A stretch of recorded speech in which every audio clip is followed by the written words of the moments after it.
모든 교양은 남 얘기죠. 안 물어봐도 알려주는 남 얘기. 아날람 75회 방송 2부 시작하겠습니다. 요새 제주도가 핫해요. 네, 제주도는 뭐 계속 핫하지. 계속 핫한데 몇 년째지? 지금 한 6, 7년 됐나? 계속 그러고 있죠. 예. 네. 그리고 효린의 민박으로 인해서 지금 절정을 치고 있습니다. 아, 저도 효린의 민박 좋아합니다. 재밌더라고. 이게 저는 사실 네. 이런 류 예능 중에 나영석식 예능이 있잖아요. 네. 사실 나 그거 별로 안 좋아하거든. 왜냐면은 무슨 차 한 잔만 마실라 그래도 이 차는 존슨이 만들어낸 원두나무에서 막 이런 식의 자막되고 이게 조슨이요? 뭐 괴로운데 뭐 아무개는 바리스타입니다. 뭐 이런 거. 아왜 그 고양이 하나만 있어도 고양이가 뭐 이렇게 약간 내 취향이 안 맞는데 그 효린의 민박은 처음엔 좀 이렇게 예능이라는 착각을 하는 듯 하더니 이게 딱히 뭐 없다라는 느낌으로 가서 네. 그런지 나중 가니까 엄청 편하게 방송 진행이 되면서 너무 보기 좋더라고. 자리를 잡으면서. 근데 이제 다 끝나게 생겨가지고. 근데 그것도 이제 대리만족이잖아. 너무 여유롭고 네. 적막한 게 또 부럽잖아요. 부럽죠. 근데 이거를 옛날에는 최수종 씨 같은 사람이 한창 활동할 때는 네. 최수종 씨가 그렇게 잘해주고 그러면 부부 생활 하시면서. 전 세계 전국에 있는 남자들 다 욕먹였는데 효리 씨가 자기가 이제 그 부분에 선을 그었잖아요. 라디오스타에 나와서. 내가 돈이 많기 때문이다. 그렇지. 마음 아니고 그쵸. 우리 이렇게 화목한 건 돈이다. 근데 우리는 돈이 없어요. 근데 맞아요. 그래서 취업도 해야 되고요. 박봉으로 먹고 살기도 해야 되고 야근도 해야 되고 기타 등등 우리는 굉장히 찌들어 있는 삶을 살고 있잖아요. 네. 그래서인지 욜로라는 말이 유행입니다. 요즘. 예, YOLO. 이걸 찾아보니까 You only live once. 한 번만 산다. 한 번 살지 두 번 사냐. 근데 그런 사실 뜻이고. 이게 이 말과 욜로 라이프를 하시는 분 보면 사실 좀 말이 안 맞는 것 같아. You only today. 맞아. 투데이만 살 것처럼. 오늘만 산다에 가깝지. 맞아. 그래서 실제로 뉘앙스 자체는 한 번 찍지 두 번 죽냐? 이런 뜻도 있대. 어떤 무모한 일을 할 때도 욜로라는 말을 쓰기도 한다고 하는데 뭐 굳이 사전적인 정의를 내리자면 미래에 대한 불안이나 장기적인 계획보다는 현재에 충실한 심리나 행동 정도가 될 것 같아요. 근데 외국에서는 유행이 좀 끝난 지 된 용어라 그래요. 근데 왜 지금 우리나라에서 뒤늦게 유행할까 보면 아무래도 이제 사람들이 점점 지쳐가는 임계점이 있을 거 아니에요. 어떤 또 한 단계가 더 올라간 것 같다. 이런 생각이 드는데. 이게 삶을 살면서 전에는 이제 앞을 보고 뭐 이렇게 돈을 좀 집도 사고 어떻게 가정을 꾸리고 이게 뭐 내가 나이를 먹으면 어떻게 하고 근데 그게 쉽지 않잖아요. 이제 더 이상. 어느 순간에 또 이제 손을 놓게 되잖아. 네, 그러다 보니까 그러면 지금 현재 집중해야겠다. 그러면서 욜로가 인기가 많아진 게 아닌가. 그렇죠. 욜로라는 말이 유행할 때는 욜로가 힘드니까. 네. 사실 역설적으로 이렇게 유행을 할 수 있는 건데. 누가 욜로 생각하지 마. 너 욜로 아니고 요도다. 그러니까 이게 You only die once다. 너 한 번 죽는다. 죽는 거 잘 생각해라. 그치. 그래서요. 저희가 욜로 그 자체인 분을 모셔왔습니다. 그렇군요. 하던 일을 모두 때려치우고 자전거로 세계 일주를 한 후 현재는 제주도에서 펜션을 다 지으셨나요? 아니면 짓고 살고 계신가요? 아직 짓는 중입니다. 짓는 중에 계신 분을 모셔왔습니다. 자, 두삿갓님 모셨습니다. 안녕하세요. 네, 안녕하십니까. 두삿갓이라고 지금 갑자기 지어진 이름이긴 하지만 어쨌든 두삿갓입니다. 예. 왜 삿갓입니까? 저도 이유는 잘 모르겠는데 아니 이거를 이 대표님이 김삿갓처럼 방랑하던 얘기니까 2부에서는 세계 일주 하셨던 얘기고 이제 네. 3부에서는 제주도 삶을 얘기하실 거라서 네. 그런 거였군요. 네. 그럼 두삿갓입니다. 2부 한정 두삿갓, 네, 3부 한정 두백수님. 네, 그렇습니다. 알겠습니다. 자, 두두님. 저희는 광고 듣고 오겠습니다. 저한테서 뭐 달라진 거 느껴지지 않나? 뭐요? 아니 그 내 반짝반짝? 머리에서 반짝반짝이 아니라 빽빽. 흑채가 맞다 이거. 흑채는 아닙니다. 그럼 뭐 한방? 사람의 머리카락은 동물의 털이라는 거지. 그래서 동물 세포로 모근을 복원한다는 거지. 어떻게 돼? 가능합니다. 티스템 연구소의 동물줄기세포 배양액은 거짓말을 하지 않습니다. 나 이거 되는 거 보고 진짜 충격받았다니까. 지금 티스템 두피 클렌저와 두피 에센스를 검색해보세요. 과학이 당신의 모발에게 주는 선물, 티스템입니다. 자, 하던 일을 와장창 때려치우고 나이도 있으신 분이, 대학생이 아니에요 지금 이분이. 예, 저희랑 동년배입니다. 죄송합니다. 저는 좀 이제 나이가 젊고 이 대표님이랑 동년배신데. 무슨 소리야? 제가 훨씬 어립니다. 이 대표님보다. 저보다 훨씬 어린 사람입니다. 네. 이 그렇습니까? 대표님 19세기를 사셨던 전 분인데. 1세기밖에 못 살았고 네. 이 대표님은 2세기 사셨다고 하시니까. 아니죠. 우리 다 2세기 살고 있어요. 아, 네, 이 대표님 3세기를 19세기부터 살았고 내가 고종이랑 일면 죽겠다. 가비 한 잔 하셨어요? 왜? 어쩐지 아직도 리볼버를 육혈포라고도 가끔 부르시고 어릴 때 버릇이 남으셔가지고 그렇습니다. 예. 우리가 자 봐봐요. 하던 일을 모두 때려치우고 자전거로 세계 일주를 했어요. 그리고 현재는 제주도에서 자력으로 네. 펜션을 퉁땅퉁땅 짓고 계신다라고 하면 굉장히 자유롭잖아.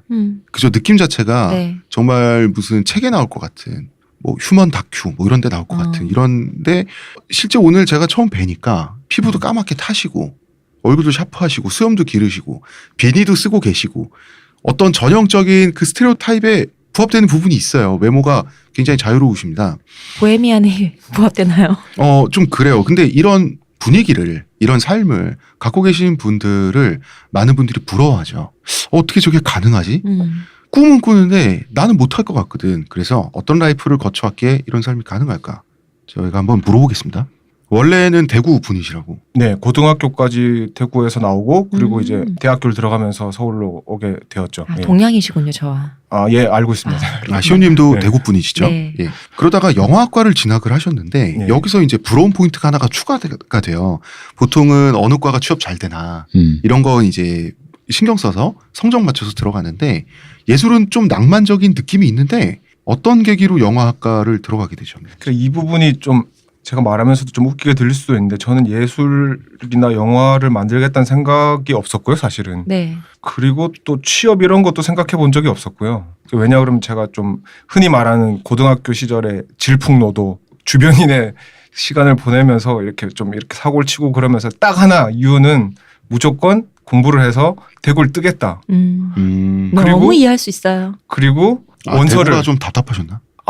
대구가 싫었다기보다 대구에서 고등학교 때 있었던 어떤 여러 사건들로 인해서 어떤 새 삶을 찾겠다. 네, 그냥 그 뭐 영화 같은 데 보면 많이 나오잖아요. 리셋 버튼 누르겠다. 리셋을 하고 싶은 근데 어린 보통 마음에. 이제 그 신분 정도 세탁을 위해서. 그 정도로 심각한 사건이라고 하면 정학을 만든다든지 패싸움을 한다든지 이 정도 아닙니까? 뭐 오토바이를 타다가 오토바이가 자빠져서 어디가 부러진다든지. 마약 밀수.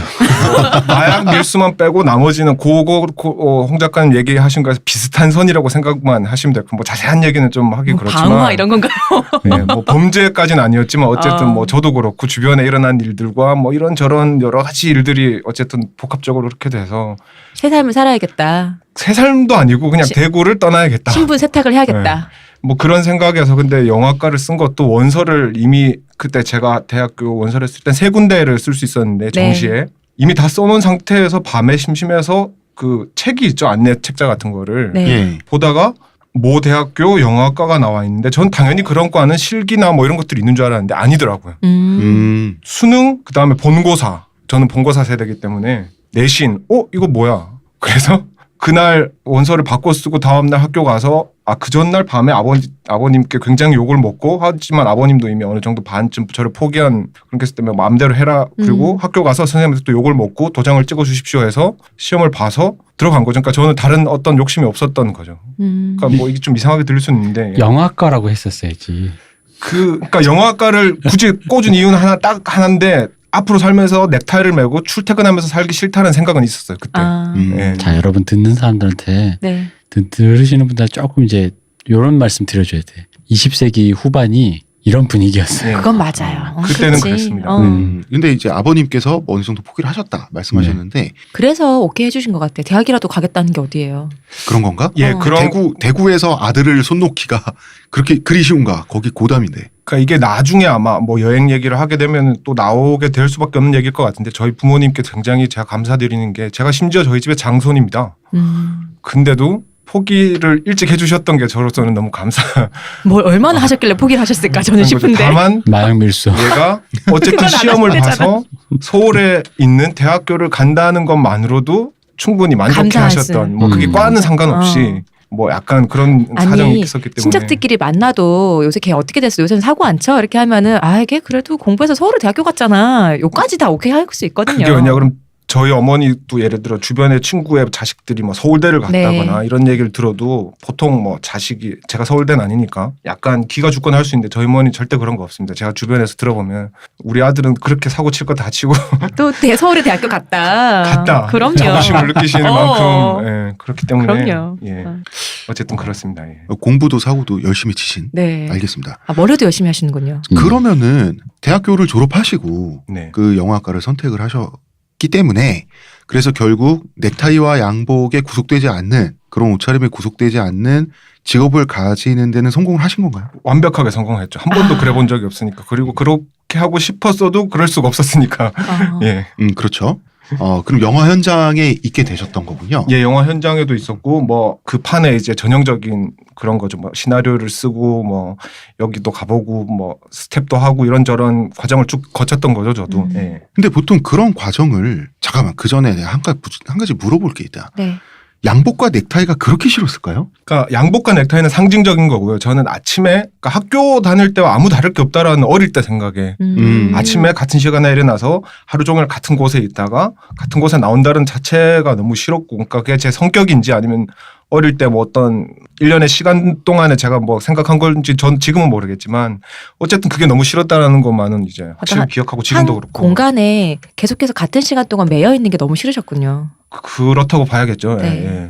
그런데 영화 업계도 이제 발전해 나가는 순서라는 게 있잖아요. 네. 시나리오도 쓰시고 시나리오가 채택이 되고 영화 현장에서 일을 하시고 그러면서 본인만의 기술을 또 이제 전수를 받기도 하고 습득을 하시기도 하고 그런 과정에도 다음 단계가 있고 또 최종 목표라는 게 있을 수 있잖아요. 뭐 대표적으로는 결국 감독이 돼서 입봉을 한다든지 이런 루트가 있는데 중간에 확 그만두신 거잖아요. 그죠. 예. 아니 왜? 그러니까 이것도 좀 이상하게 들릴 수도 있는데 감독이라는 건 일종의 외부에서 봤을 때 직업이잖아요. 네. 직업이죠. 근데 저는 이걸 직업이라고 생각을 해본 적이 없다는 것 같아요. 그러니까 저는 영화를 찍고 싶었고 내가 원하는 영화를 찍고 싶다는 생각은 굉장히 강했는데 대학교를 다니면서 그 후로 이걸 직업으로 삼고 돈을 벌고 뭘 해야겠다는 생각 자체를 별로 안 해봤던 것 같아요, 사실. 그러니까 어떤 특정한 작품을 연출한다라고 하는 것은 일종의 일시적인 이벤트다. 그러니까 이벤트라기보다도 그러니까 평생의 업인데 이거를 내가 생을 유지하는 뭔가 어떤 그 돈벌이가 되고 이런 것과 좀 분리해서 저도 모르게 생각해왔던 그런 게 실제로 그리고 영화 일을 하면서 제가 벌었던 돈은 굉장히 얼마 안 되고 프리랜서가 대체로 그렇죠. 그렇죠. 근데 이제 상대적으로 훨씬 더 적었고 실제로 제가 돈 번 건 대부분 다른 일을 해서 벌었던 거였고 그렇기 때문에 그러니까 지금도 마찬가지인 게 사실 영화를 그만뒀다고 표현을 하셨지만 사실은 그만둔 건 아니거든요. 왜냐하면 저는 내 업이니까. 이러고 있다가도 마음이 들고 준비가 되고 하면은 왜 세상이 좋아졌기 때문에 단돈 100만 원 가지고도 장편 영화를 찍으려면 찍을 수 있어. 퀄리티는 상관없더라도. 네, 찍을 수 있다. 그죠. 그러니까 저는 이제 그런 생각을 하기 때문에 이제 사실 그만뒀지만 그만둔 건 아닌 거죠. 어떻게 보면은 이게 업으로 삼는 거랑요 직업인으로서 남는 거 좀 다르잖아요. 그렇죠, 다르죠. 그런 예. 것이군요. 예. 근데 이제 아무리 그렇다고 하더라도 본인이 경력을 쌓아가고 있던 바닥을 떠나서 갑자기 세계 여행을 네. 세계 일주를 해보겠다라고 하는 것은 굉장히 커다란 대부분의 사람들에게는 커다란 점프거든요. 도전이고 전환점이죠. 여기서 이제 또 하나만 설명을 드리면은 네. 이게 이제 요즘 친구들은 안 그러겠지만 이제 90년대 후반이나 이럴 때 생각을 해보면 그런 게 있어요. 영화 감독을 그러니까 영화를 한다라는 거에서 약간 어떤 상태로 생각하는 경향이 좀 있었거든요. 그러니까 뭐냐면 상태 뭐냐면 사건이 아니라 그죠. 그러니까 이런 식인 거죠. 내가 지금 뭔가를 하고 싶은데 그거가 이제 직업이다라는 거 있잖아요. 직업이면 이제 뭔가를 계속 그걸 주구장창 해야 되잖아. 그걸로 돈을 벌고 돈이 들어오고 있구만. 근데 그게 아니라 내가 하고 싶은 영화를 하겠다라는 어떤 그 직업관과는 좀 별개의 문제로 어떤 상태. 영화를 찍었으면 좋겠어라는 거 있잖아. 그럼 영화를 찍는 상태면 좋은 거야. 근데 그런 영화를 찍는 상태는 여러 가지가 있잖아요. 영화를 사랑하는 방식 중에. 근데 이게 막상 사회에 나오다 보면 적어도 영화과 학생들은 부딪히는 게 뭐냐면 아주 좁은 의미의 영화 그거에 부딪혀. 뭐냐? 메이저 상업 영화 뭐 스텝에서 장이죠. 뭐 감독이면 감독, 촬영 감독이면 촬영 감독인데 그걸로 입봉하는 게 끝이고 그게 목표냐라는 걸 이제 시험 때 받아요. 근데 막상 그럼 생각해 보면 그건 또 아닌 거야. 그러니까 왜냐면 상업 영화 중에 상업 영화는 또 특정한 툴이 있단 말이에요. 예술 영화가 아니잖아요. 네. 있죠. 그러니까 막상 그렇게 나한테 질문을 해보면 내가 여태까지 공부했거나 하고 싶었던 그게 아닐 수가 있거든. 난 영화가 좋고 영화는 찍고 싶은데 그건 아니었던 사람들이 있었던 거죠. 근데 이거를 일찍 깨달으면 좋은데 이게 우리가 학교 때 담배 하나 피우고 술이나 처먹고 예대 애들이 그러다 보니까 그런 거를 이렇게 요즘 애들처럼 난 취직해야지 이렇게 바짝바짝 이렇게 빨리빨리 알지를 못해요. 그러다 보니까 처음에 나오면 당연히 그냥 선배들 따라서 영화판을 갔다가 시나리오도 써보다가 하긴 해요. 하면서 뭔가 내가 여기서 뭔가 안 맞아요. 부딪히면서 깨닫는군요. 부딪히면서 거기서 아는 거야. 근데 그때쯤 되면 이미 나이는 먹을 대로 먹고 돌아가기가 약간 애매한 상태가 된 거야. 부딪히면서 깨달으면 다행인데 부딪히기만 하다가 그대로 깨져버리는 경우가 많다는 게 내가 문제죠. 깨지는 게 근데 본인도 보통은 그 모르는데. 판에서 떠나야 과거가 잘 보이지 않나요? 그 더 재밌는 건 뭐냐면 이게 우리나라도 이쪽도 마찬가지 예술판이라 해도 자유롭진 않은 게 그렇게 해버리잖아요. 아 근데 이건 난 좀 아닌 것 같아 하면 이게 마치 변절자 실패자로 생각해. 결국 입봉 못한 거 아니야? 떨어진 거. 너 입봉 못하니까 그만뒀잖아 이런 아니, 거. 그게 아니라 그러니까 영화는 언제든지 내가 찍으면 되는 거야. 그러니까 우리가 어떻게 생각했냐면 좀 집에서 이렇게 백수로 있다가도 내가 영화 언젠간 찍고 안 찍고 죽을 수도 있지만 나는 영화 감독이라고 생각하고 살았는데 그 사람들한테는 이게 이제 그 일종의 레이스로 보는 거죠. 그렇지. 실패한 거지. 입봉도 못했고. 그런데 그거는 상업 영화라는 아주 조금 판에서의 얘기거든. 네. 누가 빨리 입봉하냐. 이게 마치 뭐 동기 중에서 누가 먼저 임원다냐 뭐 이런 그렇죠. 식으로. 맞아요. 그거예요. 그래서 루저 생각을 하는 거예요. 그러니까 이게 영화과 뭐 다른 예술대도 다 마찬가지일 거야. 예술대에서 그냥 하다가 뭐 나는 집에서 그림 그리고 싶은데 뭐 근데 그건 됐고 이제 그냥 집에 타양으로 뭐 낙향할 거야 뭐 혹은 뭐 이런 걸 하면은 사람들이 말하기가 좀 겸연쩍은 게 나는 그렇게 생각 안 하는데 그걸 이제 자기 합리화 내지는 루저 레이스에서 졌다 이렇게 생각하다 보니까 말하기가 좀 전시회도 한번 안 해보고 무슨 화가야 네가 그쵸. 이런 식으로 뭐 이렇게 무슨 등단도 안 했는데 뭐 네가 무슨 시인이야 이런 거지. 그런 분위기가 좀 있었던 거죠. 그래서 이제 떠날 생각을 하신 거죠. 네. 세계로. 근데 나 물어보고 싶은 게 있어요. 이게 세계 여행이 보통 일은 아니잖아요. 네. 그러니까 보통 일이 아니잖아요. 그래서 보통 무전 여행을 할 수도 있고 그러니까 어디 가서 쉴 수도 있는데 세계를 한 바퀴 돌겠다란 상상은 우리가 많이 하잖아요. 그랬으면 좋겠다. 그런데 정말로 실천에 옮겨야지 하고 이렇게 준비해서 정말 떠나버리는 거는 거의 안 하거든요. 그런 사람이 거의 없거든요. 그러니까 이 조합을 얘기해 주세요. 일단 세계 여행이라는 그 거대한 꿈에다가 세계 여행도 뭐 패키지가 있고 이렇잖아요. 근데 굳이 자전거를 타고 네. 가겠다라는 거 이거 두 개를 어떻게 조합해낸 거예요? 그러니까 이게 제 앞에 했던 얘기를 들으면 어느 정도 눈치를 채실 수도 있겠지만 제가 뭔가 이렇게 큰 계획을 세우고 하는 스타일은 아니거든요. 그러니까 이것도 다 이렇게 뭔가 기대하신 거에 비해서 제 대답이 되게 맥 빠지는 걸 수도 있는데 이게 어떻게 시작됐냐 그러면은 제가 서울에서 영화 준비 그때가 힘들었던 시기예요. 딱 왜냐하면 대부분 그렇겠죠. 모든 게 행복한데 갑자기 떠나는 사람은 없겠죠. 당연히. 근데 영화를 그때 좀 잘 될 것 같았어요. 제가 쓰고 있던 시나리오가 어디선가 계속 뭐 이렇게 콜이 오고 네. 또 다른 데서 와가지고 뭐 이렇게 시나리오가 있는데 찍어주지 않을래 하고 이거 뭐지 막 이러고 있었고 갑자기 그리고 모태기가 막 어떤 좋아하던 여자분과도 뭔가 잘 될 것 같고 이게 한순간에 다 박살이 났어요. 근데 깨져버렸군요 모두가. 그러면서 일종의 인생의 슬럼프가 그때 몰랐는데 이게 막 그 무적행의 그 네. 끝으로 파고 들어가는 그런 시기가 있었고 이건 도저히 이렇게는 안 되겠다 싶어서 그러니까 처음 계획은 여행을 떠나려고 했던 게 아니라 제주도로 가서 살아야겠다.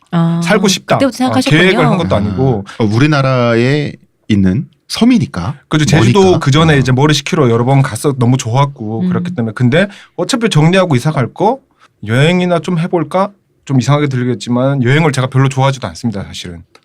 근데 그런데 세계 여행 하신 거예요? 제주도 가는 김에 어차피 정리하는 김에 잠깐 여행이나 해볼까 했는데 제가 여행을 싫어하진 않지만 좋아하지 않는 게 어디 외국을 가서 숙소를 알아보고 뭐 버스 시간을 알아보고 네. 이걸 너무 귀찮아서 싫어요. 제가 게을러서. 네. 네. 그래서 그러면 뭔가 방법이 없나 인터넷 찾아보니까 자전거를 타고 다니시는 분들이 있더라고요. 그래서 조그만 자전거를 사서 일본을 한 달 정도 여행을 하고 제주도를 가자. 처음엔 이렇게 됐다가 근데 일본을 이렇게 보다 보니까 비싸고 중국도 괜찮겠네. 근데 보니까 중국에서 동남아로 넘어갈 수가 있네. 뭐 이렇게 된 거예요. 그렇죠. 이제 네. 국경 비자 해가지고. 그래서 처음엔 자전거도 그래서 그걸 이름 까먹었는데 작은 거 있잖아요. 그 접히는. 네. 예. 긴 접이식 계획이 아니기 자전거, 때문에 네. 그걸 샀다가 이왕 한 달 가는 거 그러면 한 두세 달 가도 별 차이 없잖아. 이렇게 된 거죠. 그래서 자전거를 다시 한번 큰 걸로 바꾸고 중국으로 일단 간 거예요. 그래서 그때 생각은 중국에서 태국까지만 가자. 한 네. 3달, 4달. 사실 일본 한 달 갈 돈이면 뭐 그렇죠. 그 돈이 가능하니까요. 그 돈이고 어차피 제가 제주도에 누가 날 기다리고 있는 것도 아니고 직업이 있는 것도 아니니까. 바다가 기다리고 있잖아요. 아 물론 그렇긴 하지만. 네. 하지만 바다가 로맨틱하셔. 제가 빨리 안 온다고 바다가 없어지진 않으니까 다행히도. 네. 그래서 중국으로 갔죠. 가서 그래서 딱 3달인가 걸렸을 거야. 아마 태국 방콕까지 가는데. 처음에 중국은 어디로 가셨어요? 그러니까 상해? 배가 다 차는 바람에 급하게 저도 가게 돼서 비행기를 타고 상하이로 갔다가 가보니까 너무 추운 거예요 생각보다. 그래서 거기 상하이가 습하죠. 네, 습하고 은근히 추워서 버스를 타고 왜냐 그러면 대단한 계획이 없었기 때문에 광저우까지 가서 거기서부터 자전거를 타기 시작했어요 사실은. 근데 그래도 중국은 워낙 넓기 때문에 한 달이 걸렸는데 중국에서만. 근데 태국까지 가보니까 이까지 왔는데 한국에 돌아갈 이유가 없잖아. 뭐 내가 안 간다고 제주도에 바다가 없어지는 것도 그러면은 아니고. 이제 그 자전거가 큰 자전거인데 예. 그걸로 이제 버스도 타고 네. 예 그다음에 자전거를 몰 때는 모시고 그러면서 그 국경 비자는 육로 비자는 공항보다 좀 덜 까다 그러니까 네. 거기서 스탬프를 찍혀가면서 태국으로 이제 넘어가신 거네요. 그죠. 예. 태국 북부로 중국 남부에서. 아니요. 그러니까 태국에서 베트남 넘어가서 베트남, 라오스, 캄보디아를 지나서 태국으로 들어갔죠. 중국에서 네. 이제 먼저 베트남 지나가서 네, 네. 고되셨을 텐데. 그죠. 처음에는 굉장히 힘들었죠. 왜냐 그럼 제가 자전거 여행을 미리 하겠다고 실제로 자전거 여행 하는 분들이 굉장히 많은데 요즘에 굉장히 준비들을 많이 하세요. 몸을 많이 만들어요. 몸을 많이 만들고 네. 장비들 막 준비를 하고 근데 저는 그런 게 전혀 없었기 때문에 자전거를 한국에서 여행 떠나기 전에 자전거 세팅을 해놓고 제일 많이 탄 게 50km 정도인가를 탔을 거예요. 예. 얼마나 걸려 50km 타면은? 그렇게 오래 걸리지 않아요. 그러니까 평속으로 한 15km 정도 잡으면 되거든요. 그러니까 그렇게 오래 걸리지 않아요. 네. 근데 더군다나 제가 전형적인 하체 부실이라서 뭐 그렇게 제가 힘이 좋지도 않고 그때 좋아지셨겠네요. 그렇죠. 근데 그래서 처음에 80km를 타고 나중에 100km, 120km, 150km까지 아. 늘어났어요. 그러니까 뭐 체력이 좋은 것도 아니고 무슨 얘기하다 내가 얘기하는 거지. 아니, 그냥 말씀하시면 돼요. 네. 그래서 어쨌든 그래서 그렇게 조금씩 늘려가면서 간 네. 거죠. 네. 근데 이게 이제 결국은 무슨 깡으로 그랬냐라는 말을 할 수밖에 없는데 시도는 할 수 있는데 중간에 다 접거든요. 왜냐하면 뭐 태국 미얀마에 대해서는 저도 조금 아는 편인데 거기 진짜 아무리 수도권 변두리라 그래도 왜 변두리에 숲을 자라고 있잖아요. 네. 근데 동남아는 그게 정글이거든요. 진짜 저녁에 혼자 헤매고 있으면 노답이에요. 그렇기는 한데 사실 태국만 해도 이게 모든 게 상대적인 게 뭐냐 그러면은 라오스, 캄보디아를 지나서 태국을 들어가 보면은 태국 굉장히 선진국이라고 천국이에요 느낄 수 진짜. 있습니다. 엄청 선진국이에요. 그건 그래요. 그 라오스랑 완전 다르죠. 그죠. 그러니까 태국만 들어가도 너무 선진국이어서 재미가 없다고 느껴질 정도로. 그리고 사실 자전거를 타고 밤에는 다니지 않죠. 위험하니까. 그리고 하루 길도 종일 위험하고. 네, 하루 종일 탈 만큼 체력이 되지도 않고 그러니까 거의 저녁쯤에는 잘 자리를 찾게 돼요. 그게 큰 도시나 마을이 있으면 숙소를 찾을 수도 있고 근데 대부분은 텐트를 치고 자는 거예요. 숲속 같은 노숙 숲속 많이 같은 데서. 하셨군요. 거의 뭐 그쵸 대부분은 노숙을 하게 되는 거죠. 아니 라오스의 숲속 같은 데서 예. 라오스는 또 고지대도 많고 그죠. 예. 그러니까 라오스의 숲속이라고 하면 그 비탈이 우리나라 산보다 훨씬 심하거든요. 그죠. 제가 알기로 그다음에 그 맨 땅의 면적도 훨씬 적어요. 네네. 그러면은 한 해 떨어지기 전에 그 텐트 자리를 개간을 해야 되잖아요. 그러니까 보통은 그렇게까지 이제 힘을 들일 수는 없으니까 자전거를 타고 가다 도로변 근처에 약간 숲속 안쪽에 뭐 그 빈자리를 찾는다든지. 평지가 조금 있다. 근데 이런 그건 데를 워낙 찾아서. 경우가 너무 많아서 말 그대로 어떨 땐 너무 피곤하고 지칠 땐 도로 옆에 그냥 텐트 쳐버릴 때도 있어요. 사실. 그 소들 지나가잖아요. 소들 지나가고 뭐 온갖 이상한 사람도 지나가고 뭐 별별 일이 다 생기는데 사실 라오스, 캄보디아 정도만 돼도 굉장히 안전한 나라거든요. 누가 해코지를 좀 지나다 보면 누가 나를 해코지 않겠다는 믿음이 생겨요. 그런 나라에서는. 그게 왜 그러냐면 그 라오스가 공산국가라 가지고 공산국가 특징이 일당 독재를 하니까 치안이 좀 확실한 부분이 있거든요. 그죠. 예. 오히려 위험하긴 태국이 더 위험하긴. 그렇죠. 예. 사실은 더 그렇다고 봐야겠죠. 예. 그러면 길은 지도로 보고 찾으셨어요? 그죠. 이제 처음에는 뭐 종이 지도도 써보고 네. 뭐 이것저것 써봤는데 결국 나중에는 이제 핸드폰에 있는 구글 지도로. 역시나. 근데 구글 지도가 항상 유심히 있어서 인터넷 네. 쓸 수 있는 게 아니니까. 그러니까 예를 들어서 라오스 이 도시에서 저 도시까지 숙소를 쓰면 인터넷이 되는 데서 미리 네. 한번 쫙 펼쳐봐요. 와이파이를 해서. 그래서 이제 찰칵찰칵. 찰칵찰칵 안 해도 구글 지도가 지금은 또 아마 그렇겠죠. 그 어느 정도는 그 캐시라 그러나 남아있는 남아 거죠. 있어요. 미리 페이지를 쫙 열어놓고. 쫙 열어놓고 그 페이지를 보관하고 다니는 거군요. 그 다음부터는 그걸 펼쳐가면서 보면서 가는 거죠. 아. 그러니까 예. 모바일, 그게 제일 편하더라고요. 예. 모바일 시대입니다. 요령이 생기셨네요. 예, 그죠. 예. 그러면은 이렇게 노숙을 하시면 네. 라오스나 캄보디아 이런 나라에서는 이제 그 외국인을 굳이 매몰차게 거기는 이제 사유지나 공유지 개념도 이제 모호하고 옛날에 우리나라 한 80년대만 하더라도 90년대 초반까지만 하더라도 그냥 바캉스 가서 고기 잡고 막 이랬잖아요. 그렇죠. 네. 약간 그런 느낌이었을 것 같은데 이제 먹을 거 어떡합니까? 먹을 거는 일단 마을이 있으면 무조건 들어가서 뭐든 먹고요. 거기서 그냥 파는 식당 비슷한 데만 보이면 들어가서 뭐든 먹는 거죠. 식당 당연히. 아닌데도 많았어요. 그렇게 들어갔는데. 많아요. 라오스 같은데. 많긴 한데 대부분은 이제 노하우가 생기니까 저긴 내가 사 먹을 수 있겠다 안 사 먹 이런 거는 이제 눈치가 판단이 생기는군요. 되고 그게 아닌 경우에는 진짜 사람이 없는 산으로만 다 갈 때도 있잖아요. 네. 그건 이제 라오스, 캄보디아뿐만 아니라 이제 앞으로 그 후에 가는 모든 나라에서도 마찬가지지만 비상식량은 항상 들고 다녀야 돼요. 라면이 됐건 뭐 아니면은 뭐 저기 서구권으로 넘어가면은 그 아침에 걔네가 많이 먹는 죽처럼 해 먹는 걸 뭐라 그러지? 쌀 비슷하게 이렇게 꼬리지. 뭐 하여튼 그런 거부터 해서 뭐 그때 그날에서 살 수 있는 어쨌든 그 보관을 쉽게 할 수 있는 것들을 들고 항상 다니게 되는 거죠. 간편식품을 전부 다 꼭 네. 가지고 다니셨군요. 그리고 뭐 당연히 버너 이런 걸 항상 들고 다니면서 왜냐하면 그런 것만 먹을 수는 없으니까 라면을 먹기도 하고 뭐 어떨 땐 운 좋으면 고기를 사서 고기를 구워 먹을 때도 있고. 네. 고기 구워 먹을 때는 좋았겠군요. 그땐 정말 좋죠. 역시 라면 탈이다. 그 베트남 같은 경우만 하더라도 네. 그 정글 속에 벵골 호랑이가 있는데 야생동물에 대한 위협은 없었나 봐요. 근데 이거를 아셔야 돼. 자전거를 타고 가는 이상 물론 자기가 이제 찾아가면 되겠지만 정글 같은 곳에 들어가려고 해도 쉽지 않아요. 왜냐하면 기본적으로 길을 따라가는 거기 때문에. 그렇겠네요. 그죠. 국도 우리나라로 치면 국도를 따라간다고 생각하시면 돼요. 어차피 고속도로는 네. 못 타는 거고. 근데 예를 들어 어떤 나라는 국도와 고속도로와 뭐 지방도의 그 구분이 모호한 나라들이 꽤 있긴 하지만 작은 도로를 주로 타고 간다고 생각하시면 되기 때문에 그 중간에 갑자기 정글이 튀어나오는 경우는 거의 없죠. 굳이 제가 정글에 들어가고 싶다면 가겠지만 또 뭐 그렇게까지 제가 모험심이 이렇게 뛰어난 편은 아니라서. 네. 그거는 좀 오바일 수 있는 길로 있죠. 가겠다. 배워볼 길을 수도 만들어 가는 것이 아니다. 그죠. 예. 근데 그럼 그런 것들을 다 지고 다녀야 되잖아요. 그죠. 예. 자전거에. 정말 살은 쭉쭉 빠지겠군요.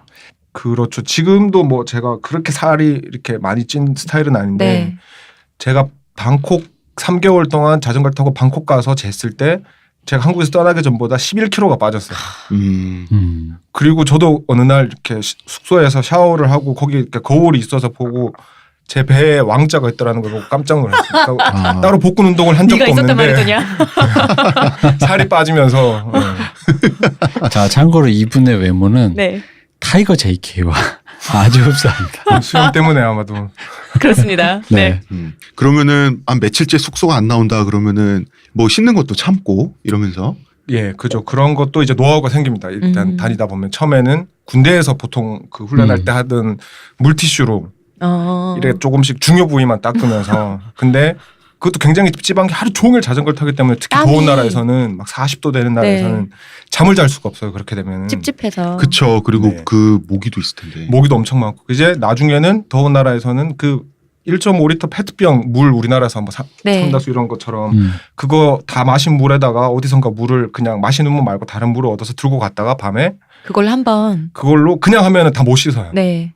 그러니까 이건 일종의 노하우인데 그걸로 칼로 구멍을 이만큼 딱 내고 그걸 들고 짜면서 이렇게 샤워를 하면은 몸몸에 비누칠하고 머리까지 감을 수 있어요. 머리가 많이 기름지지 않으면 하나로. 예. 우와. 2리터짜리 피트병 하나로. 예, 그걸로 이렇게 구석구석 이렇게 비누칠 물론 모든 몸에 이렇게 비누칠을 거품 막 이렇게 낼 수는 할 수는 없고요. 없고 특히 중요 땀이 많이 부위에 이렇게. 비누칠을 하고 머리 감고 심지어 밤에 자다가 새벽에 너무 덥다 한 번 더 할 수도 있습니다. 그 아꼈으면. 지구의 소중한 자원인 물절약을 네. 실제 실천을 이거 하신. 수행 중인 스님들도 그렇게 못할 것 같은데. 닥치면 다 하게 되는 거죠. 그렇군요. 그렇죠. 근데 이게 옛날에 어르신들 말씀이 궁하면 통한다 그러잖아요. 그렇죠. 예. 근데 그러다가 골치 아픈 일이 분명히 생길 텐데 왜냐하면 자전거 타이어가 펑크 난다든가 네. 자전거가 맞아. 어디가 잘못된다든가 부속품이 어떻게. 혹은 이거 몸의 어디가 좀 그 안 좋아지는 거 있잖아요. 네. 다친다든지 이런 일은 꼭 생기잖아요. 꼭 생기죠. 네. 식량이 떨어진다든가. 그렇죠. 예. 예. 저 같은 경우에는 물론 그렇게 그 대단한 준비를 하지 않았지만 어쨌든 단 1개월이라도 여행을 가려고 하면은 이거 아마 다른 분들 하셨던 분들이나 하시려는 분들도 당연하겠지만 기본 정비는 익혀서 가야 되겠죠. 타이어 펑크 난 걸 간다든지 뭐 드레일러 뒤에 뭐 이런 그 기어 부분 이런 걸 어느 정도 손본다든지 브레이크 장력을 손본다든지 이 정도는 하셔야 되고 당연히 예. 저도 그 정도는 한 번씩 해봤어요. 그리고 책에 나와 있는 그 정비법 이런 거를 이제 네. 메모해서 갖고 실제로 다 해보진 않았지만 닥치면 하게 되니까 가야 되니까. 그리고 기본 그 예비 타이어는 굳이 좋은 걸 사시면 타이어는 다시 안 들고 가도 되고 그 안에 들어가는 튜브 타이어만 있는 게 안에 네. 튜브가 있죠. 네. 튜브 같은 경우는 예비 튜브가 반드시 있어야 되고 뭐 그 외에 브레이크 줄이라든지 이런 것들은 항상 들고 다니면서 자기가 이제 교체를 해야 되는 거고 그거는 그런 일은 반드시 생기기 때문에 기간이 자전거 여행을 길어질수록. 한다면 네. 근데 뭐 자전거 프레임 자체가 부러지고 이런 경우는 거의 없습니다. 그렇게 되면 아마 몸이 먼저 박살나 있을 거기 때문에 그거는 사고가 그건 날 그냥 수 접어야 있다. 되는 상황인 거고. 예, 그거는 이제 자전거가 네. 더 이상 문제가 아니죠. 자전거가 더 이상 문제가 아닌 상황이기 근데 때문에. 분명히 네. 아무도 없는 국도변에 네. 벌레 소리 울고 모기가 막 들끓이고 그 진짜 머나먼 이국 땅에 혼자 네. 텐트를 치고 자고 있는데 그렇게 혼자서 외롭게 자고 있는 날 밤 끙끙 앓는 밤이 하루 한 번 정도 있었을 거 아니에요. 제가 운 좋게도 텐트에서 자면서 그렇게 아팠던 적은 없는 것 같고요. 몸이 다친 적은 없었나요? 몸이 그러니까 제가 자전거를 그렇게 막 제대로 연구를 하고 준비를 한 게 아니기 때문에 자전거가 사실 제 원래 나중에 알게 된 건데 제 몸 사이즈보다 한 치수가 작은 사이즈였어요. 그걸 몰랐죠. 그래서 그 태국 갈 때쯤 거의 오른쪽 손가락 2개를 쓸 수가 없는 상황이에요. 꽉 쥐고 가니까요. 이게 체중 아마 그 문제 때문에 그랬던 것 같은데 젓가락질 할 수 없는 상태였고 그리고 중국에서 한번 넘어져서 뒤에 트럭 때문에 찧어가지고 오른쪽 새끼 손가락을 한 달 정도 못 썼던 적이 있었고. 그러니까 보통은 네. 오른쪽 새끼 손가락을 한 달 정도 못 쓰게 되면 귀국을 하거든요. 한국에 있는 병원에 가기 위해서. 그렇죠. 그런데 의료보험이 그 되는 곳을 상태에서 가야. 그 상태에서 베트남 가시고 그게 아마 이러셨단 근데 말이에요. 아마 남자분들이 새끼 손가락 하나 정도 다친 거 가지고는 잘 포기 안 하실 거예요. 아마. 왜냐하면 돌아오는 것은 아니 옵션이 사람마다 없었다. 달라요. 그런가요? 그리고 제가 게으른 게 문제인데 그까지 와서 돌아가는 길도 굉장히 귀찮습니다. 자전거는. 아니 그 자전거를 상태에서 싣고 그냥 비행기를 타고 올 수도 있잖아요. 왜냐 그러면 중국 어딘가 시골인데 손가락 못 쓴다고 한국을 가려면은 그 자전거랑 그걸 다 내가 수습해서 어차피 다시 가지고 버스를 타고 큰 도시에 가서 수습을 하는 게 굉장히 근데 그 귀찮은 일이기 때문에 얘기를 듣고 나니까 이해가 가는 게 제가 옛날에 라오스 오지를 혼자 오토바이 타고 가다가 그 길을 그냥 함부로 논두렁에서 산비탈로 횡단하는 네. 소떼를 만났어요. 소떼를 만났는데 그때 그냥 소를 치면 된대요. 그냥 소를 치면 되는데 본능적으로 에이 모르겠다 하고 그냥 핸드브레이크를 땡긴 거야. 원래는 풋브레이크가 먼저거든요. 핸드브레이크 땡기면 바로 잡바링이에요. 소랑 부딪히면 안 된다는 난 그 생각만 든 거야. 순간적으로. 그래서 이제 혼자 잡바링 했네. 소들이 나를 이렇게 세워주진 않을 거냐. 소들은 나를 쓱 보더니 그냥 혹시 사라지고 몰라. 나는 지들 때문에 잡바링을 했는데 그래서 이제 발작살 나고 팔꿈치 2개 다 작살나고 나중에 보니까 이제 갈비뼈 2개가 부러졌어요. 근데 그 상태에서도 대도시 어쩌고 하는 게 아니라 다니게 되더라고 사람이. 끙끙 앓면서. 그건 사실이에요. 네, 맞아요. 네. 네. 그럼 낯선 사람 그런 거 안 무서워요? 밤에 이렇게 혼자 자고 있으면? 그러니까 이게 사람의 모든 일이 그렇겠지만 적응이라는 게 굉장히 무서운 게 제가 중국에서 처음 노숙했던 때를 말씀드리자면은 그러니까 처음엔 저도 무서웠어요, 사실은.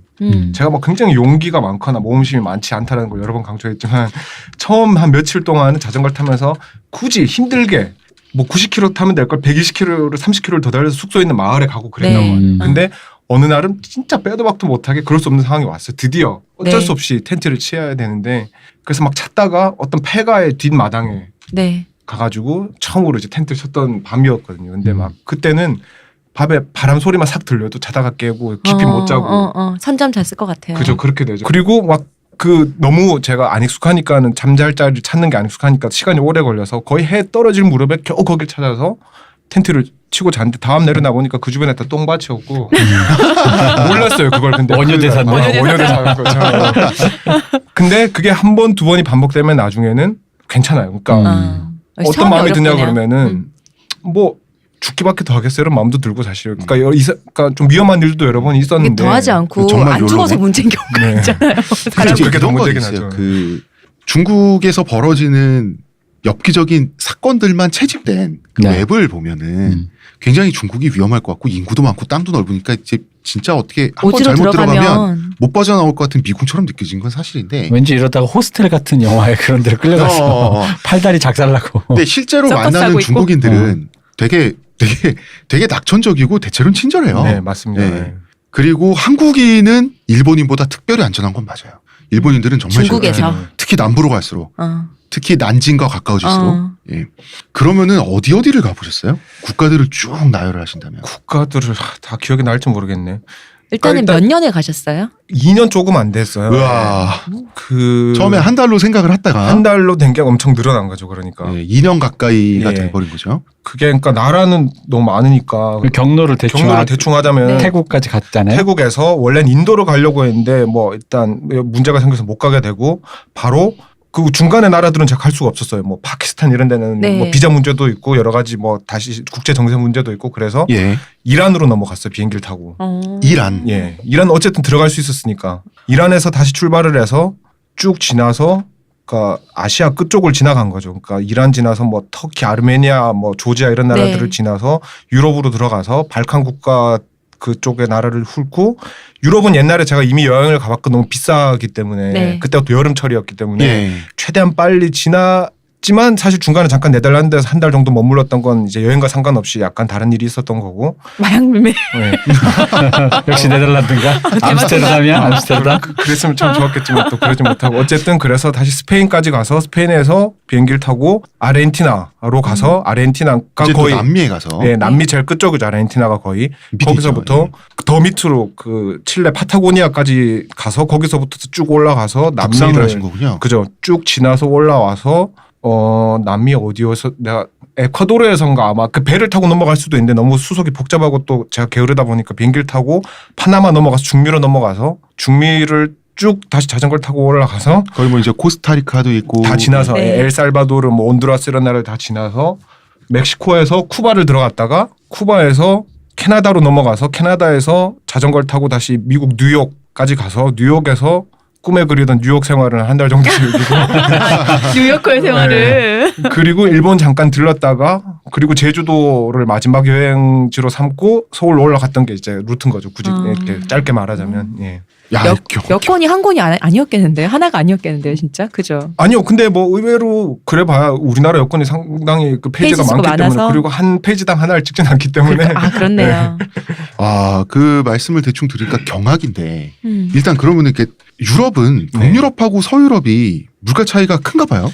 그죠. 근데 사실 제가 얘기 들어보면? 동유럽 쪽을 제대로는 못 갔고요. 유럽은 최대한 빨리 빠져나오겠다는 생각이 너무 컸기 때문에 그리고 물가 때문에. 물가도 있고 그 저기 예상 못했던 스케줄 네덜란드 한 달 갔다 오는 스케줄이 생기는 바람에 돈 문제 시간 문제도 생기고 해서 거의 제가 제일 시간 많이 보내고 했던 건 발칸 국가들 흔히 말하는 저기 뭐 크로아티아, 몬테네그로, 코소보 그쪽 나라들 있죠. 그쪽 나라에서 주로 이제 유럽의 그 대부분의 스케줄은 했고 나머지는 그냥 쭉쭉 지나간 거죠 사실은. 네. 근데 이제 보통 이란이라고 하면 네. 사막에 뭔가 그 굉장히 경직된 이슬람 국가고 보통 이런 이미지란 말이에요. 네, 그렇죠. 불편한 건 없으셨어요? 그 중동에서 자전거로 여행을 한다고 하는 건 낙타도 아니고. 근데 일단 아까 말씀드렸다시피 아니, 낙타는 자기가 걷잖아. 네. 자전거 내가 굴려야 되는 거고. 아까 말씀드렸다시피 어쨌든 어느 나라를 가도 제가 굳이 찾아가지 않으면 도로를 따라 가게 된다는 거.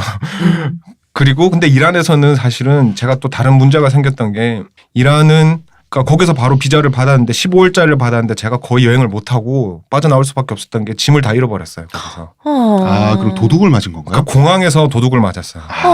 세상에 어떡할 거야. 그러니까 공항에서 어떤 왜냐면 짐들이 있었나요? 그러니까 그 어떻게 된 건지 설명을 드리자면은 아니, 지갑은 안 잊어버리셨고. 그러니까 제가 잃어버린 건 뭐냐면 자전거와 제가 저기 뭐지 캐리했던 그 네. 비행기 안에 들고 왔던 고가방 빼고 다 없어진 거예요. 그러니까 텐트 뭐 버너 옷 뭐 이런 것들 다 그게 왜 없어졌냐 그러면은 이란이 어쨌든 그 들어가서 비자를 받았는데 그 심사를 되게 까다롭게 그때 당시 지금보다 훨씬 더 봉쇄 중이었던 상태이기 때문에 온갖 질문을 다 해요. 너 뭐 하는 놈이냐? 왜 한국 사람 여기 왜 왔냐? 그때 당시 또 태국에서 제가 머리를 흔히 말하는 레게 머리 네. 예. 그걸 하고 한국에서 있는 싸게 따주잖아요. 네. 그런 상태였기 때문에 그렇죠. 그러니까 헤어스타일로 보면 그 미 제국주의 자본주의에 그죠. 물든 타락한 동양인의 헤어스타일을 하고 계셨던 거죠. 그렇기 때문에 거기서 한 2시간인가를 뺏기고 그게 근데 제 짐을 찾기 전에 그걸 하는 거예요. 내려왔더니 박스가 2개 있었거든요. 자전거 박스랑 나머지 짐 박스. 네. 나머지 짐 박스가 없어진 거예요. 아, 그 수화물 레일은 계속 돌고 있는데. 돌고 있으니까요. 네. 누가 안 찾아가니까. 그냥 누가 가져갔구나. 들고 간 것 같아요. 그래, 그럴 수 있겠다. 그래서 그 이란에서 자전거 여행자들 사이에서 이제 쓰는 사이트가 있는데 웜샤워즈라고 그 들어보셨던 카우치 서핑처럼 카우치 서핑. 예, 그 청취자들 위해서 잠깐 설명드리면 카우치 서핑은 그 카우치 서핑 일종의 네트워크인데요. 세계적인. 그러니까 집 거실에 소파를 빌려준다. 즉 아, 서로 하우스 스테이를 필요할 때 에어비 같은 느낌의. 네, 무료 기본적으로. 근데 무료죠. 네, 네. 그러니까 일종의 네트워킹으로 이루어진 굉장히 커다란 동호회 같은 거죠. 그죠. 예, 예. 근데 그게 비슷한데 특히 자전거 여행자들이 좀 더 특화된 사이트가 있어요. 웜샤우즈라고. 거기서 이란의 어떤 호스트의 도움을 받아서 거기 머물게 됐는데 원래는 거기서 빠져나오고 비자도 연장해서 그 이스파한이나 더 굉장히 아름답다고 알고 있는 도시들이 있어요. 거기를 네. 다 가려고 했는데 문제는 이란에선 당시에 외국인이 돈을 뽑을 수 있는 방법이 전혀 없어요. 제가 가지고 있는 돈은 한정돼 있고 그리고 짐은 다 없어졌는데 이란을 빠져나가도 자전거를 타고 제가 여행을 하면 기본적으로 필요한 것들이 있잖아요. 네. 옷도 필요하고 밥을 해 먹어야 되고 잠을 자려면 텐트가 있어야 되고 그것들을 자전거에 넣어서 부착할 수 있는 가방이 있어야 되는데 네. 아무것도 없는 거예요. 그래서 이란에서 가장 구할 수 있는 가장 기본적인 것들만 새로 사고 나니까 돈이 다 떨어진 거예요. 그럼 비자를 비자를 비자를 연장해봤자 이란에 머물 수가 없게 된 거죠. 네. 제가 그리고 뭐 아무한테나 돈을 빌려달라고 해도 빌려도 제가 이란을 빠져나가면 그 사람에게 돈을 돌려줄 방법이 없어요. 그래서 송금도 안 됐어요. 송금도 전혀 안 됐어요. 그 당시에는. 그래서 어쩔 수 없이 근데 짐을 못 찾았어. 비행기 항공사 아무리 해도 자기들은 못 찾겠대. 근데 이 비자 기한은 끝나가고 돈은 떨어지니까 할 수 없이 거기서 그 테헤란에서 버스를 타고 국경에서 근처에 있는 마을까지 간 다음에 그냥 자전거를 타고 빠져나올 수밖에 없어요. 그게 너무 지금까지도 안타까운데 그래서 이란에 대해서 특별히 제가 뭐라고 말할 수 있는 게 없어요. 근데 테헤란에서 보냈던 시간과 거기 그 국경 도시에서 국경을 빠져나갈 때까지가 나름 강렬한 기억으로 남아 있지만 제가 이란에서 이란에 뭐가 어딜 가면 좋고 뭐가 맛있고 이런 말을 할 수가 없다는 게 참 마음이 아프네요. 지금 생각해도. 예. 강남의 테헤란이 아니라 실제 테헤란에 가보신 분이 그죠. 제가 만나서 얘기를 하다니. 듣는 사람도 가슴이 아프군요. 그런데 남미에서부터 시작해서 이제 북중미까지 네. 올라가는 과정에서 말씀하신 온두라스나 멕시코 네. 이런 나라들은 뭐 베네수엘라 이런 나라들은 세계에서 가장 치안이 위험하기로 다 유명한 나라들이거든요. 멕시코도 갔잖아요. 그러니까 멕시코, 온두라스도 장난 아니고요. 이걸 자전거로 다닌다고 하는 게 이게 사실은 우리나라 외교통상부에서 거의 이제 자제를 권고하고 있는 그 정도 수준 아닙니까? 저도 사실 굉장히 걱정을 많이 했거든요. 가기 전에. 네. 근데 사실 그렇게 길게 지나지 그래도 저도 약간 겁을 먹기도 해서 거의 국경을 따라서 쭉쭉 넘어갔기 때문에 그렇게 오래 있지는 않았어요. 엘살바도르나 온두라스 아마 한 4, 5일 정도 만에 다 통과를 했을 거예요. 근데 가보니까 제가 느낀 거는 대부분 그런 위험한 일들은 큰 도시에서 벌어지는 거고 그 우리나라 예를 들어 방송이나 어르신들이 말하는 게 한국 시골 인심이 참 좋다라고 하는데 제가 느낀 걸로는 어느 나라를 가도 시골 인심은 다 좋아요. 만국 공통인가요? 만국 공통이에요, 그건. 왜냐하면 그 사람들의 라이프 스타일, 삶의 방식이라는 게 이미 거의 비슷하기 때문에 그 사람들이 각박하게 쫓기면서 이 사람들에게 낯선 이들에게 물론 그렇다고 항상 모든 걸 베풀어 주지는 않지만 네. 측은지심. 기본적으로 그래도. 그리고 그런 것들은 다 꼭 똑같다는 거죠. 그리고 온두라스, 엘살바도르가 제가 알기로 전 세계에서 살인율이 뭐 1, 2위를 다투는 걸로 알고 있어요. 그죠. 예. 근데 그건 다 아마 그 도시에서 이야기고 시골은 똑같아요. 저도 바보같이 느껴지는 게 어느 아주 시골 작은 마을에서 우리나라로 치면 모텔 같은 숙소가 있었어요. 오랜만에. 네. 그래서 거기서 자고 저녁에 어차피 텐트를 치고 나면 제가 텐트에 있지 밖으로 나와 다니진 않잖아요. 근데 마을이 있으니까 숙소에서 나와서 저녁을 먹고 동네 조그만 식당에서 물어봤어요. 여기 나 외국인인데 밤에 여기 좀 구경하러 다녀도 되냐? 영어가 되나요? 아니요, 스페인어로. 왜냐하면 제가 오래 있었기 때문에 그 아르헨티나부터 계속 스페인어 공부를 했었거든요. 그때쯤에는 중미쯤 있을 때는 거의 웬만한 얘기는 어느 정도는 할 수 있는 상황이었기 때문에. 그래서 근데 그 사람들이 그 표정에 저는 잊을 수가 없는 게 당연히 되지 뭐 이상한 걸 왜 묻냐라는 표정이었어요. 우리를 어떻게 보고. 그죠. 그러니까 그건 제 선입견이었던 거죠, 사실은. 그래서 실제로 그래서 어슬렁 물론 그 시골 동네에 저 같은 동양인이 있을 일이 없는 동네에서 저 같은 사람이 다니니까 사람들이 저를 신기하게 쳐다보긴 하지만 어떤 위협도 없고 저한테 뭐 이렇게 인사를 하고 흔히 스페인 그 남미 계통의 사람들이 인사하는 뭐 올라 아미고 뭐 이런 식의 웃으면서 얘기하고 그러니까 그랬던 기억이 있어요. 그러니까 그 어떤 자전거 여행뿐만 아니라 일반 다른 여행을 가도 위험하다고 모든 사람들이 알고 있는 데가 아니면은 나머지는 이제 자기 운인 거죠. 사실 선진국이라고 하는 유럽 가서 소매치기 당하는 분들 굉장히 많잖아요. 호스텔이 유럽 배경이잖아요. 그죠. 물론 거기는 아마 동유럽 어딘가였죠. 그렇긴 하지만 뭐 그거는 이제 모든 위험을 차단할 수는 없지만 이제 그런 거 조심할 것만 조심하면 아마 어딜 가도 큰 차이는 없는 것 같아요. 제가 보기엔. 소매치기라는 건 대도시 관광지 이런 데가 많은 거잖아요. 그렇죠. 사람이 많이 모이니까 소매치기가 그렇죠. 많은 거잖아요. 시골에서는 뭐 굳이 그냥 그 시선만 견디면 돼요. 저 낯선님 도대체 누구이냐. 네. 왜 뭐가- 저런 사람이 뭐가 지나간다. 뭐 이런 우리 거. 동네에 어디서 저런 사람이 왔느냐.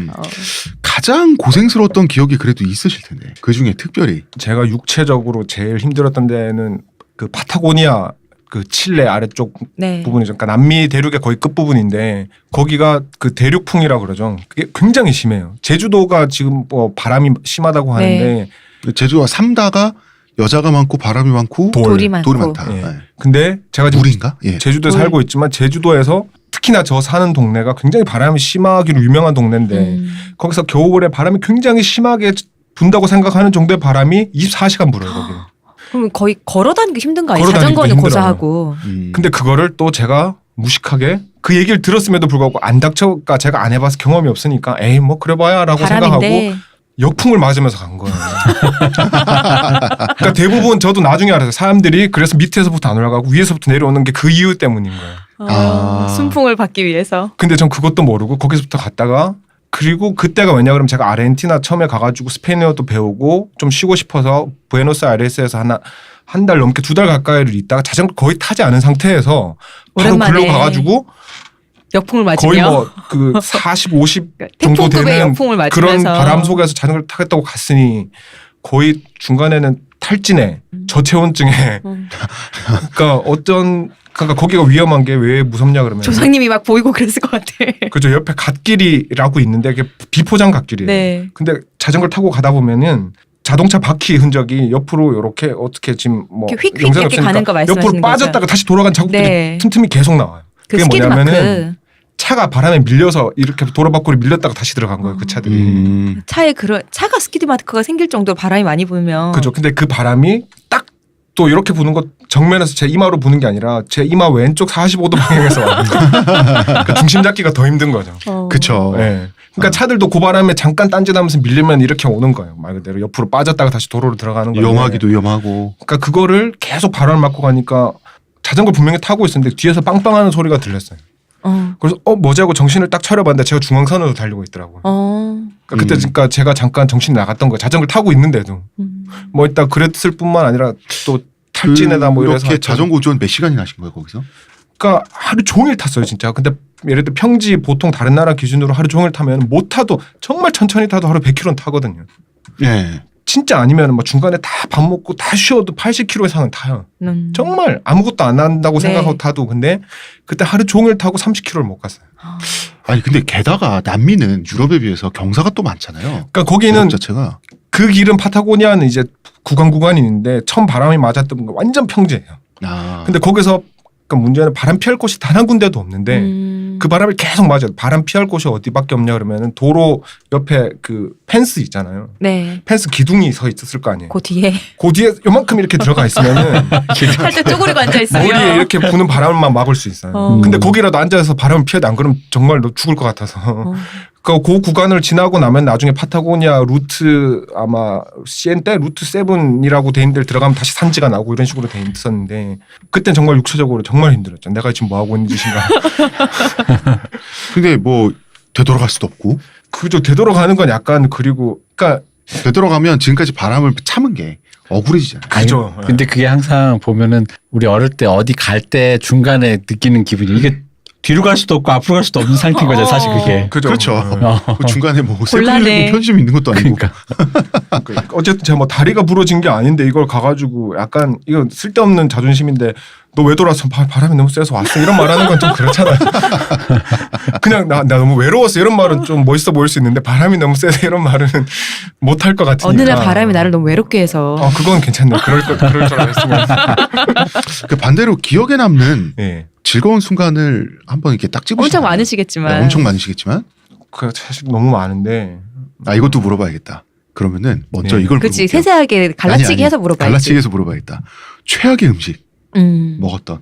최악의 음식은 뭐 예를 들면 뭐 삶은 벌레라든지 원주민들이 먹는 원래 뭐 이런 음식을 가리는 게 있으셨어요? 아니 저는 사실 음식 거의 안 가려. 그래서 제가 이렇게 다니는데 좀 수월한 것도 있는데 그런 건 없었던 것 같아요. 중국에서 만난 친구들이 준 뭐 오리머리 이런 것도 근데 좀 힘들긴 했지만 먹긴 먹었고 최악의 음식은 텐트에서 아마 제가 해먹은 음식 몇 개 중에 뭐 아마 그랬던 것 같고 간식품이었다. 대충 먹다 보니 근데 음식은 뭐 사실 저는 전혀 가리는 게 없어서 알겠습니다. 그 최고의 순간. 그 최고라고 하는 건 따질 수가 없겠지만 그냥 지금 생각나시는 기억에 빵 남는 거. 어떤 풍경도 좋고요. 너무 많은데 하나만 굳이 얘기하자면 뭐 하나뿐 아니라 한 셋 얘기하시죠. 그러니까 주로 주로 산이 많아요. 왜냐 그러면은 산 올라가는 게 너무 힘들거든요. 그냥 일반 고상을 더 자전거도 크게 받는군요. 힘든데 이게 자전거 무게가 기본적으로 뭐 10몇 킬로에다가 제가 메고 다니는 가방이 자전거에 부착한 가방이 하나 둘 셋 넷 다섯 6개예요.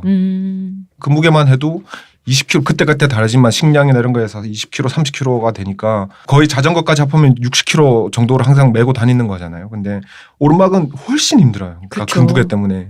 정말 죽을 마시겠네요. 거의 죽을 맛이죠. 그러니까 그런데 예를 들어 아르메니아 같은 경우에가 제 기억인 한 4,000은 나중에 안 밀고 한 2,000 고지쯤 됐을 거예요. 거기가 2,000 몇백 고지. 거기를 며칠 동안 한 이틀 동안 계속 오르막을 올라가는 거예요. 이틀 동안 내내 오르막이야? 그렇죠. 해발 2,000m인데 계속 올라가는 거예요. 그러면 이제 자전거를 양손으로 끌고 가시기도 하고. 그러니까 너무 하고 막 이런 힘들면은 거죠? 그러니까 처음에는 라오스에서 산을 처음 만나서 베트남에 처음 만났을 때 거의 다 끌고 다녔어요. 근데 나중에는 약간 체력도 붙고 자존심도 돼서 웬만하면 안 끌고 어깨 메고 가셨어요? 그러면 더 힘들죠. 웬만하면 타고 올라가려고 하는데 도저히 안 될 때만 끌고 가고. 근데 그 약간 내가 그 너무 산하게 희열감을 생각했다. 근데 그 네. 경사 오르는 것도 네. 사실은 요령이 있잖아요. 지그재그로 해가면서 이렇게. 근데 오르려고 나중에는 하는데. 그런 거 지그재그고 나발이고 이런 거 없어요. 그냥 완전 직선이군요.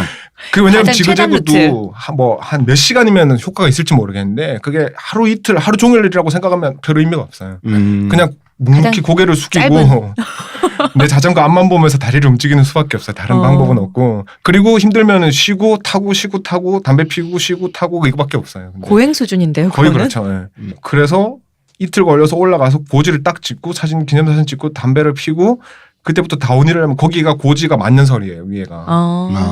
그럼 자전거를 타면서 만년선을 손으로 훑으면서 이렇게 내려오는 거죠. 다운힐을 하면서. 그러니까 그런 기억들이 많아요. 베트남에서도 그랬고 아까 말했던 파타고니아도 그렇고 대부분 산 정상 풍경이 아시겠지만 아름답잖아요. 어디 네. 산을 가도. 그렇죠. 그리고 이제 내리막만 남았잖아. 내리막이 그리고 일반 자전거만 타는 것보다 짐 몇십 킬로를 달고 타는 게 훨씬 더 재밌어요. 저는. 물론 다른 분들은 또 다르게 느끼겠지만 약간 오토바이 타는 느낌이랑 비슷하다. 그러니까 무게 하중이 때문에 있으니까 가속도가 붙어서 가속도가 붙으면서 약간 이렇게 코너링이 굉장히 아름다워져요.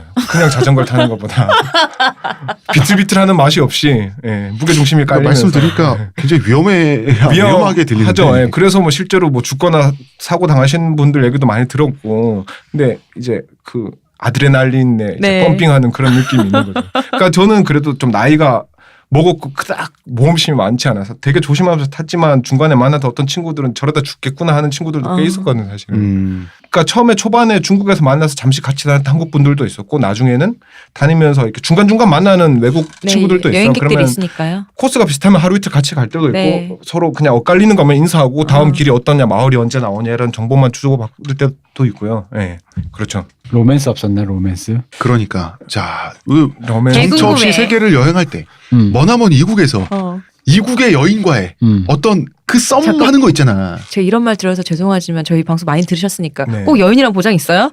남자도 괜찮습니다.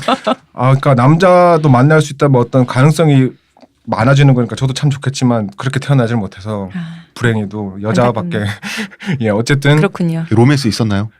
이거 없으면 이상할 있었는데 것 같은데. 있었다고 합니다, 여러분. 뭐 자세히는 사실 이건 좀 말씀드리긴 그렇지만 아까 말씀드렸던 네덜란드에 갔다 왔다라는 게 그것 때문이라는 한 것까지만 달을 말씀드렸어요. 묵으셨던 게. 그러니까 네. 사랑의 힘에 의해서 자전거 여행객에 발이 한 달 동안 묶인 적이 있다. 그것도 뽕은 뽕이네요. 네. 그렇죠. 네. 네. 지금도 연락이 되시나요?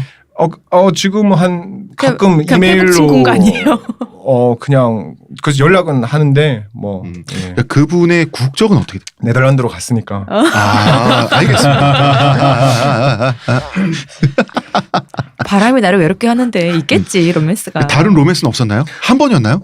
예, 왜냐 그러면 제가 여러 번 강조하지만 제가 굉장히 게으르기 때문에 누군가한테 마음이 가거나 다시 이렇게 변하는데도 쉽게 그렇게 잘 안 되는 스타일이라서 그러니까 그때 한 달 있었고 그 뒤로 여행이 끝나고 한국에 올 때까지도 계속 연락을 했어요. 왜냐하면 제가 상황이 가능했다면 제가 미쳤으면 거기서 계속 같이 살 수 있었겠지만 그럴 수 없는 여러 가지 상황이 있었기 때문에 전 다시 여행을 떠났던 거였고. 알겠습니다. 예. 그러면 그분은 그 묘령의 이국의 그 미녀는 그렇게 그 미녀인지 어떻게 알아요? 제가 상상을 하는 거예요. 모든 여자를 미녀라고 자꾸 그렇게 하지 마. 어찌됐든 그분께서는 한국에 오셨나요? 아니요, 그러니까 올 수가 없는 상황이기 때문에 결국은 한국 와서 헤어진 거죠. 제가 네덜란드 가기도 힘든 상황이고 올 수도 없는 상황이었기 때문에. 그렇다면 그분은 네덜란드에 숨어 계시는 북조선 북한 사람. 나도 그 생각했어. 나 지금 그 생각. 똑같이 생각하는구나. 베를린의 속편이 암스테르담.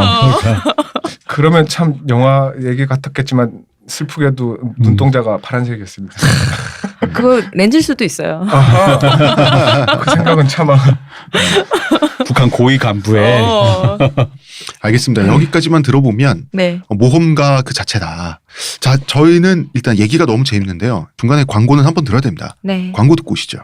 하루의 건강을 위해 자 아로니아 농축액을 물에 섞어 마시는 것도 귀찮다고. 그런 당신을 위한 평산네이처의 새로운 야심작 하루니아. 하루에 한 포 알약으로 섭취하는 아로니아 농축액입니다. 이제 건강과 함께 간편함도 챙기세요. 국내 최대 함량, 최다 판매를 자랑하는 평산네이처가 만들었습니다.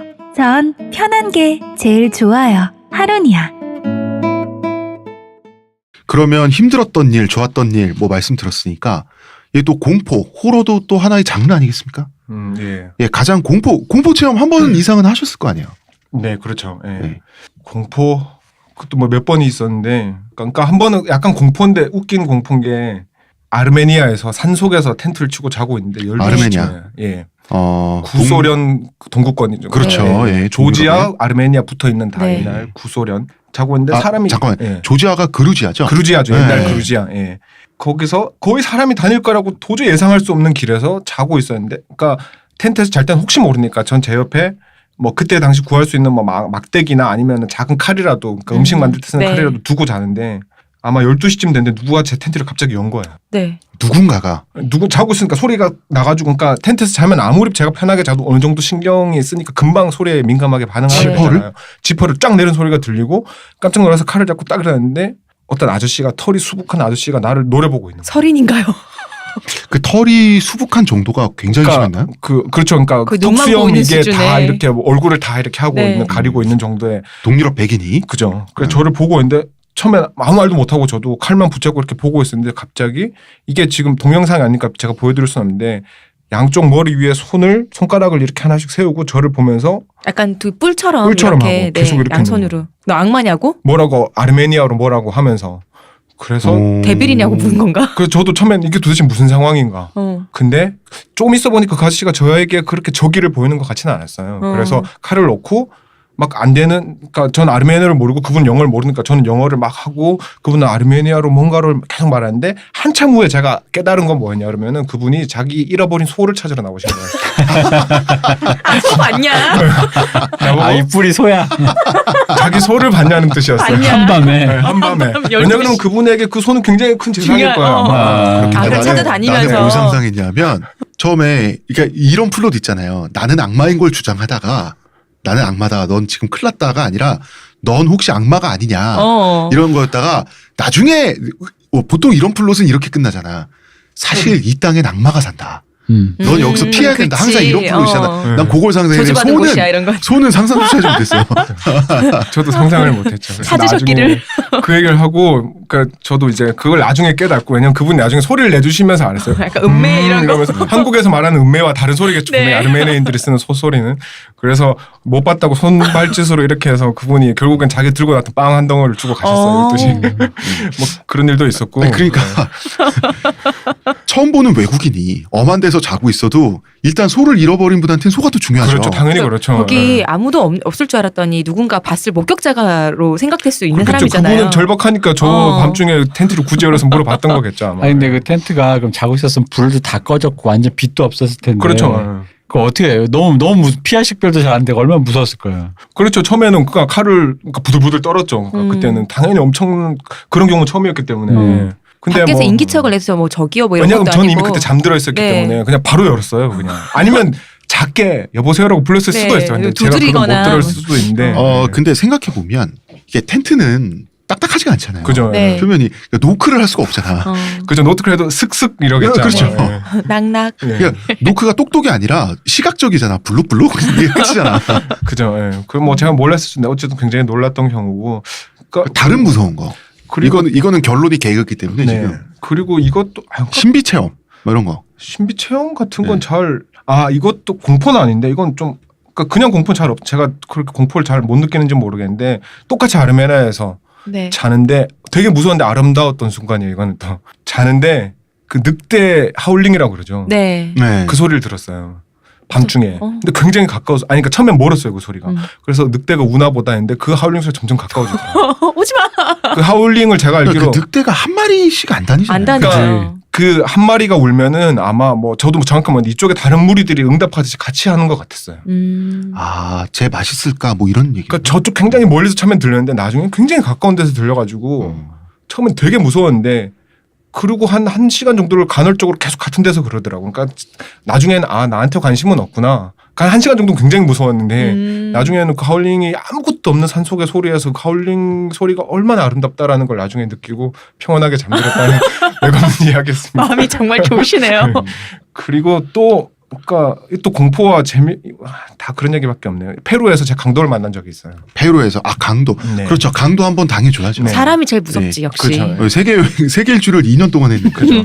페루에서 새벽에 제가 중간에 그 자전거가 문제가 생겨가지고 어떤 마을에서 버스를 타고 조금 큰 도시로 들어갔어요. 새벽에 떨어졌어요 거기서. 네. 근데 새벽에 어쨌든 꽤 큰 마을이기 때문에 숙소를 찾으려고 하는데 젊은 친구들이 3명이 오더니만 처음에 올라앉고 이러길래 그냥 얘기를 맞춰주고 있는데 갑자기 칼을 딱 꺼내더라고요. 나도 있는데 이러면서. 근데 뭐 이미 3명이서 칼을 꺼낸 상황에서 제가 뭐 이렇게 꺼낼 수 있는 상황은 아니었기 때문에 뭐 상황은 끝난 거죠. 그죠. 끝난 거죠. 그래서 됐구나. 이런 말씀을 드리지 모르겠지만. 알아서 삐처리해 주실 거예요. 근데 동양인은 마샤라츠 진짜 마샤라츠.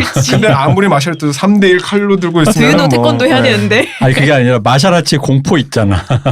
근데 어쨌든 그래서 이거는 정말 끝났구나. 목숨만 부지하면 다행이다라고 생각하고 있는 와중에 네. 그 흔히 우리가 동남아 많이 가면 많이 보시는 툭툭이라고 하죠. 오토바이를 네네. 택시로 산발 만든. 오토바이. 네. 예. 그 기사가 오더니만 그 친구들한테 뭐라고 막 욕을 하면서 하는 거예요. 그러니까 뭐 아는 사이인지 아닌지 모르겠는데 자기들끼리 말다툼을 하기 시작하더라고요.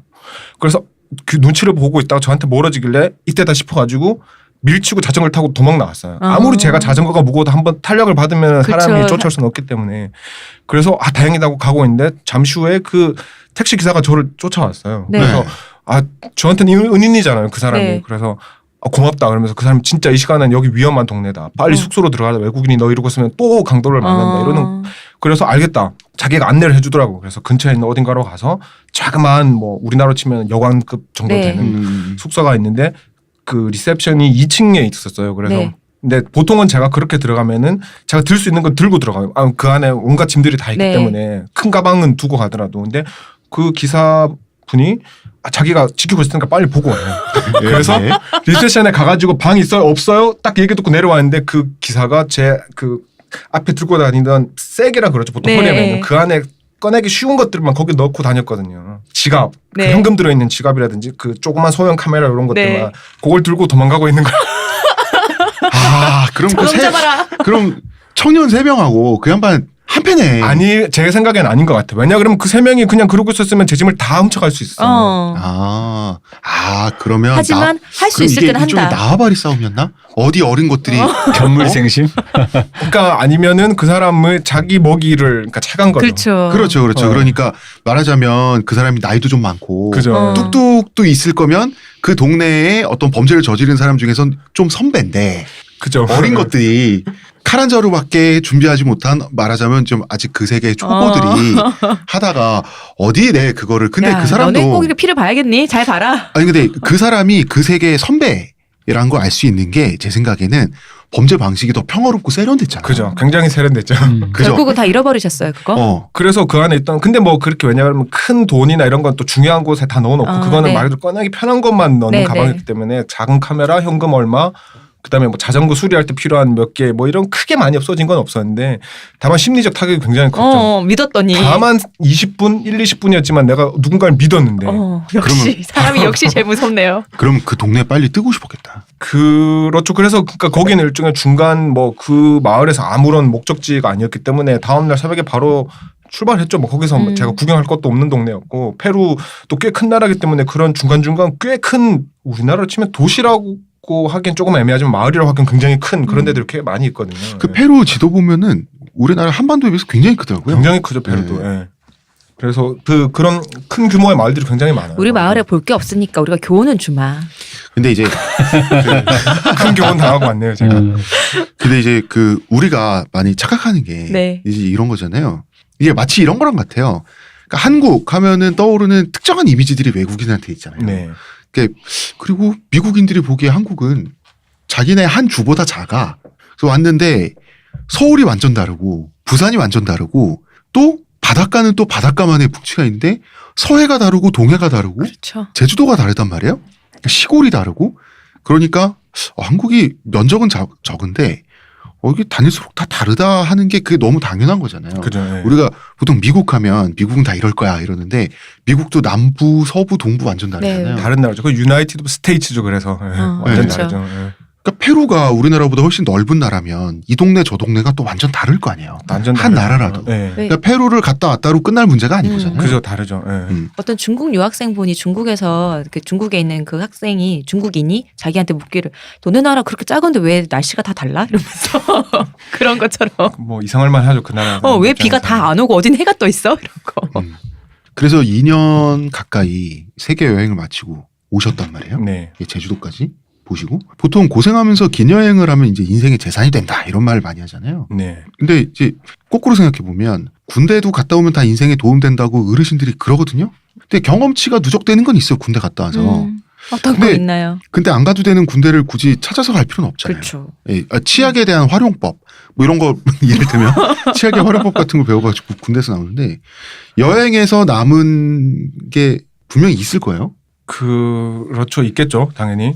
근데 네. 그래서 이 여행을 통해서 어떤 게 남았냐라고 만약에 말을 할 수 있다면 정말로 뭐라고 말할 수 있으실지. 그러니까 여행 다니면서 굉장히 많은 생각을 할 수밖에 없는 게 하루 종일 자전거를 타면 물론 자전거 타는 상황이 굉장히 열악하고 아까처럼 바람이 분다든지 네. 뭐 갓길도 없는 길에서 차 부딪힐 줄 모르는 두려움과 함께 하루 종일 타던지는 아무 생각을 할 수가 없지만 좀 여건이 되는 데서는 하루 종일 결국은 다리는 자동으로 움직이는 거고 하루 종일 뭘 하냐 그러면 생각밖에 안 하게 되죠. 그러니까 근데 대부분 쓸데없는 생각이에요. 과거에 내가 그 여자한테 왜 그랬을까? 뭐 그 여자애는 나에게 왜 그랬을까? 뭐 해가지고 유치원 때 나는 그 아이를 왜 집에서 기다리게 했을까? 뭐 이런 답 진짜 없는 온갖 생각들. 그 올드보이에 나왔던 최민식처럼 자기 인생을 통으로 다 되짚어보게 되는 시간이 돼요. 미래는 별로 제 생각은 크게 생각 안 했던 것 같고 예. 인생실록을 쓰게 되는 거죠. 그렇죠. 그렇게 되는데 그래서 제가 마지막쯤에 느낀 건 뭐냐 그러면은 네. 그러니까 아까 말씀하신 대로 제가 군대 갈 때도 저 학교에 누나가 저한테 해준 말이 아직도 기억나는데 어른들이 그렇게 말하지만 인간은 학습하는 동물이다. 어디에서 뭘 해도 학습하게 된다. 집에서 사실 가만히 누워만 있어도 뭔가를 배우게 돼요. 오래 누워 있으면 허리가 아프다라는 건 정도는 배우게 되겠죠, 당연히. 뒤집어야 욕창 안 뒤집어야 생긴다. 욕창이 안 생긴다. 그렇죠. 예. 그게 뭐 그 여행을 엎드려 있을 가든 때 자꾸 허리가 아프잖아요. 그죠, 그 베개를 배 밑에 받치면 더 오래 누워 있을 수 있다. 뭐 그죠. 그런 것들을 배우게 되죠, 사람은. 네. 그러니까 여행이 아니라 뭐 뭘 해도 다 배우게 되는데 전 배웠다기보다도 이미 여행 떠났을 때가 제가 이미 37이었기 때문에 그렇게 물론 요즘 뭐 100세 시대 굉장히 젊지만 흔히 이렇게 여행을 많이 떠나는 보통의 나이에 비해서는 좀 있는 편인 거잖아요, 사실은. 보통 20대 그러니까 초반 중반에 많이 그게 가니까요. 이르고 늦다는 걸 떠나서 나이대 자체가 굉장히 애매한 나이. 애매하죠. 뭔가 네. 새로운 떠날 걸 수가 그런 없는 식으로 나이긴 네. 하죠, 현실적으로. 보통 웬만한 모든 네. 분들에게. 저는 이제 여건이 어쨌든 뭐 그렇게 때려칠 만큼 대단한 일도 없었고, 뭐 그렇기 때문에 가능했던 거지만 어쨌든 제가 배운 거는, 그러니까 제가 누군지를 좀 더 알게 됐다라는 건데, 아까 여러 번 강조드렸지만 확실하게 하니까 내가 정말 게으른 사람이라는 걸 받아들이는. 나를 받아들이는 과정. 그죠. 그러니까 사람들은 나중에 중간쯤부터는 사람들이 너 왜 자전거를 타고 여행하냐고 물으면 제가 뭐라고 대답하면 외국 친구들이랑 다 그러면은 게을러서 그렇다고. 걷기 해요. 싫어서.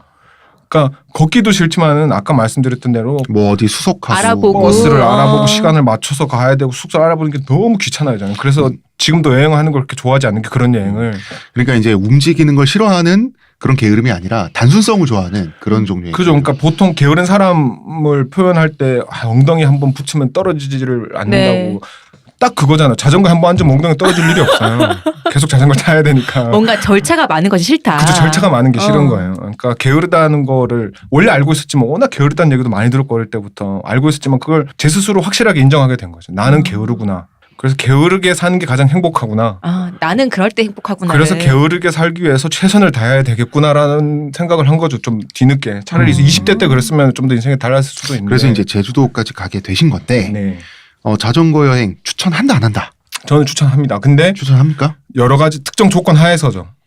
일단 여성은 좀 위험할 것 같아요. 위험한데 이거는 일단 뭐 이제 홍보는 아니지만 물론 그분이 저를 아는 것도 아니지만은 한국 여자분 중에 굉장한 분이 계십니다. 지금 저보다 훨씬 일찍 떠나서 아직도 여행 중인 벌써 5년 6년 정도 됐을 거예요. 그분이. 인터넷 사이트 있어요. 사진도 네. 계속. 대단하시다. 심지어는 그분은 저는 못 갔지만 아프리카. 아프리카도 갔다 왔고요. 아니 근데 그 여성분이라면 아무래도 치안 문제가 걱정이 될 것 같은데. 그러니까 나름의 노하우가 생기는 거죠. 처음에만 어느 정도 하면 항상 모든 사람들이 그렇지만 노하우가 그리고 안전을 확보하는 노하우가 생긴. 그죠. 그, 근데 하긴 그럴 수밖에 없을 것 노하우가 같아요. 생겨도 안전하다는 보장은 아무도 할 수. 남자도 마찬가지예요. 그건. 네, 그건 사실은. 사실이지. 네. 하지만 자전거 여행하라는 게 꼭 저처럼 오랜 기간 험한 날에 갈 필요는 없는 거거든요. 실제로 제가 여행 중간에 만났던 많은 젊은 친구들 중에 특히 한국 친구들 중에 꽤 여러 명이 그러니까 자기 할 수 있는 범위에서 자전거 여행을 했다고 저한테 얘기해 준 친구들인데 그럼 저도 되게 기분이 좋아요. 그러니까 요즘 굉장히 한국에서도 유행하고 있는 그 4대강 정주 우리 네. 저 MB 형님의 뭐 업적이라고 해야 될지 네. 모르겠지만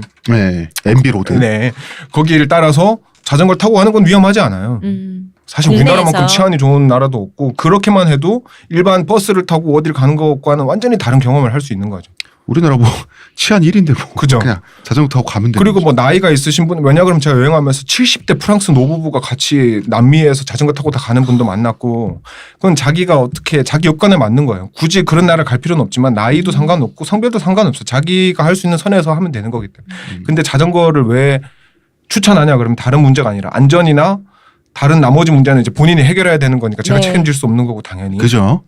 왜 좋으냐 그러면은 그 낯선 곳을 지나갈 때 그걸 풍경을 보는 속도라는 게 있어요.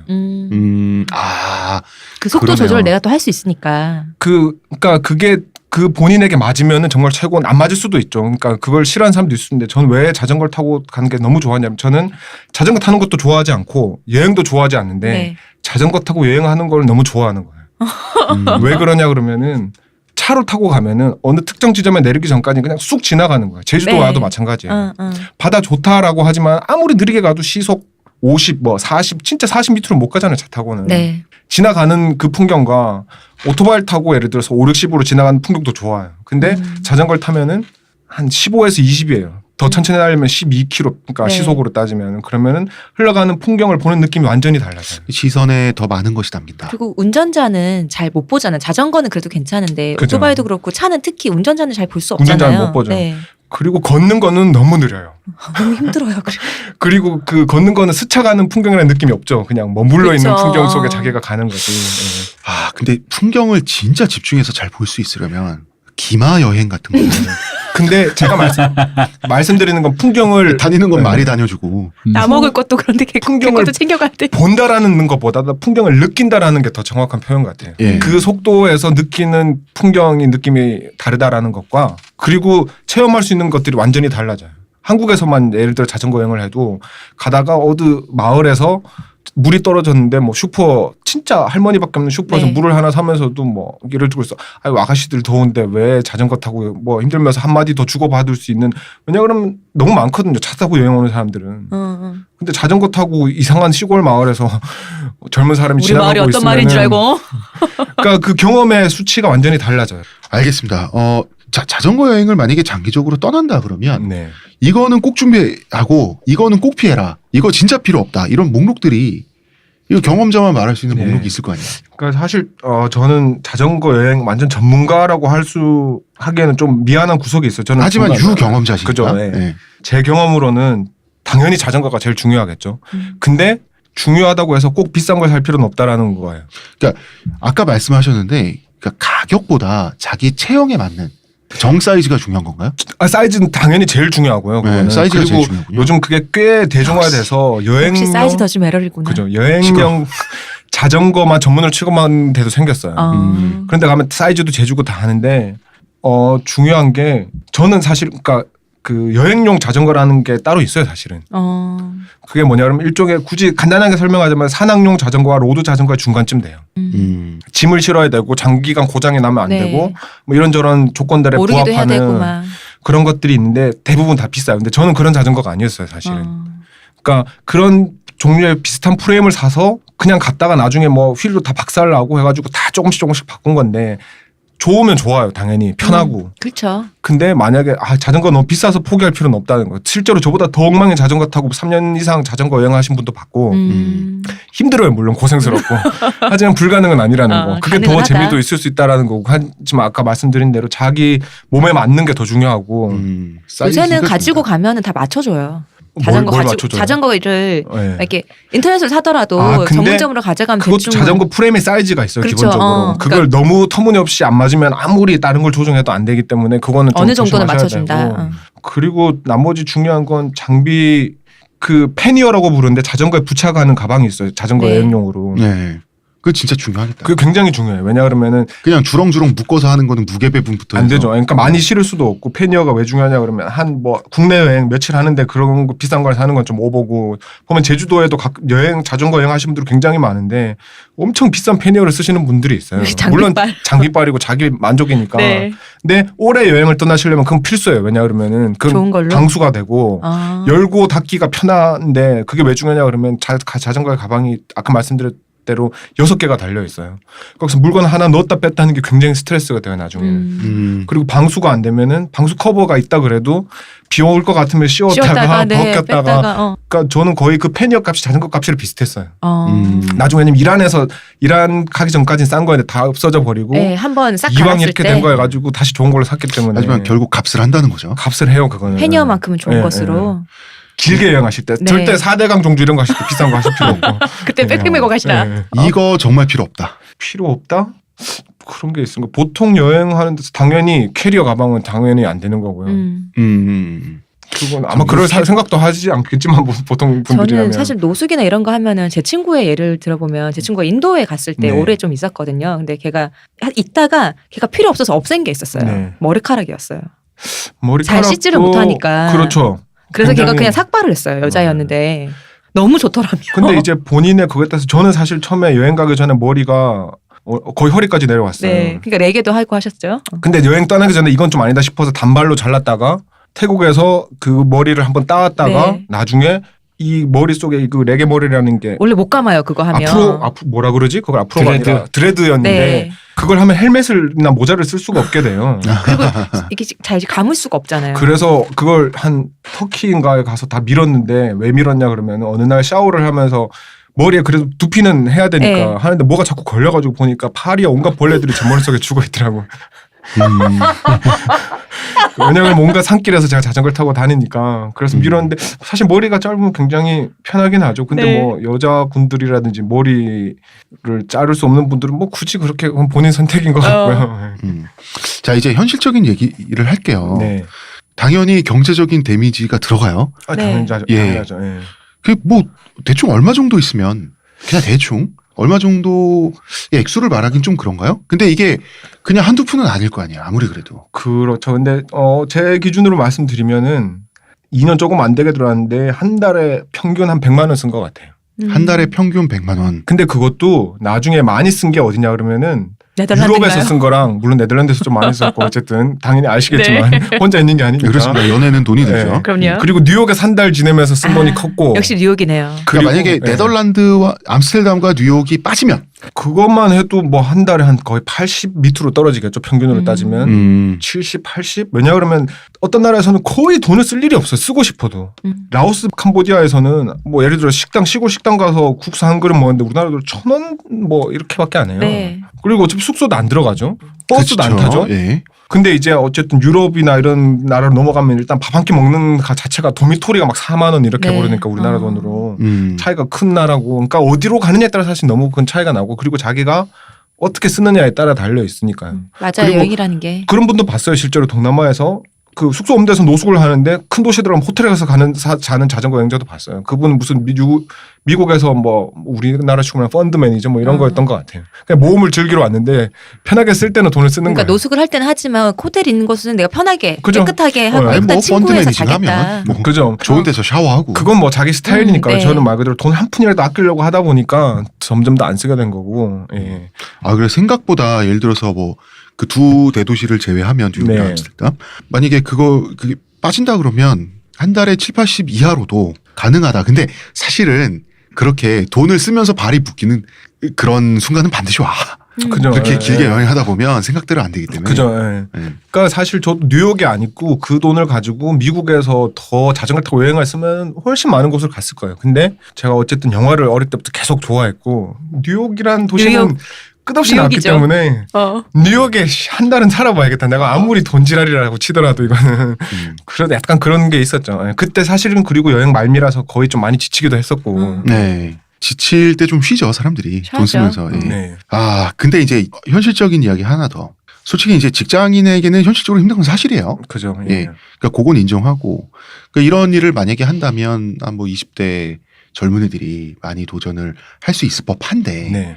그래서 사실 지금 젊은이들에게 현실적으로는 힘들어요. 힘들죠. 네. 힘든데 이제 또 거꾸로 얘기하면 구급 공무원 경쟁률이 뭐 1000대 1이라고 치면 그러니까 확률적으로 하면 내가 구급 공무원 시험 3년 공부해서 붙을 확률은 0.1%잖아.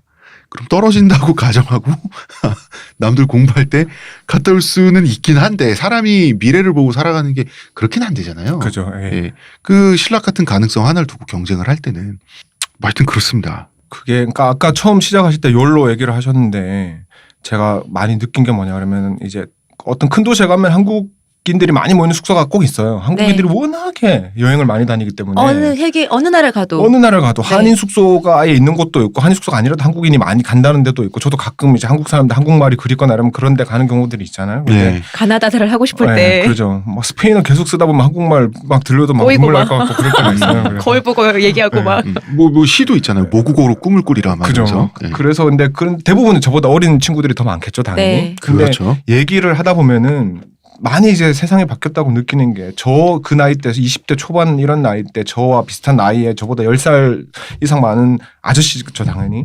사람을 만나면은 이랬던 것 같아요. 너 그때 당시도 저는 뭐 이렇게 막 취직을 걱정하거나 이러지 않고 살았으니까 그런 분들이 저한테 너 그렇게 살면 안 된다. 미래를 생각해야지. 공부를 열심히 하든지 뭐 기술을 익히든지 그러면 저는 그럴 때 이렇게 생각했어요. 무슨 개소리야. 내가 알아서 산다는데. 근데 지금 그게 바뀌었어요. 왜냐 그러면은 젊은 친구들이 그까지 남미 막 네. 그 먼 데까지 여행을 와가지고 한국 돌아가서 일을 걱정하는 거예요. 술 마시면서 저한테. 제가 나이가 많으니까 뭐 그런 뭔가 조언을 듣고 싶은 마음이 있나 봐요. 그런 친구들이. 네. 그럼 제가 할 수 있는 말은 그거밖에 없어요. 저는 그런 삶을 못 살았기 때문에 인생 별거 없다. 내가 너보다 꼬작 10년 더 살았지만 고작이라뇨. 고작 그들의 인생 아닌가? 반인데. 100세 인생인데 어쨌든 별거 없다. 뭐 이래나 저래나 네가 성공해가지고 뭐 1000억의 재산을 가질 것도 아니면 그냥 가서 되는 대로 하다 보면 어떻게 되지 않겠냐라고 하면 눈빛 표정이 어떻게 느껴지냐 그러면은 그 사람 그 친구들이 무슨 이 아저씨가 개소리야 이런 소리.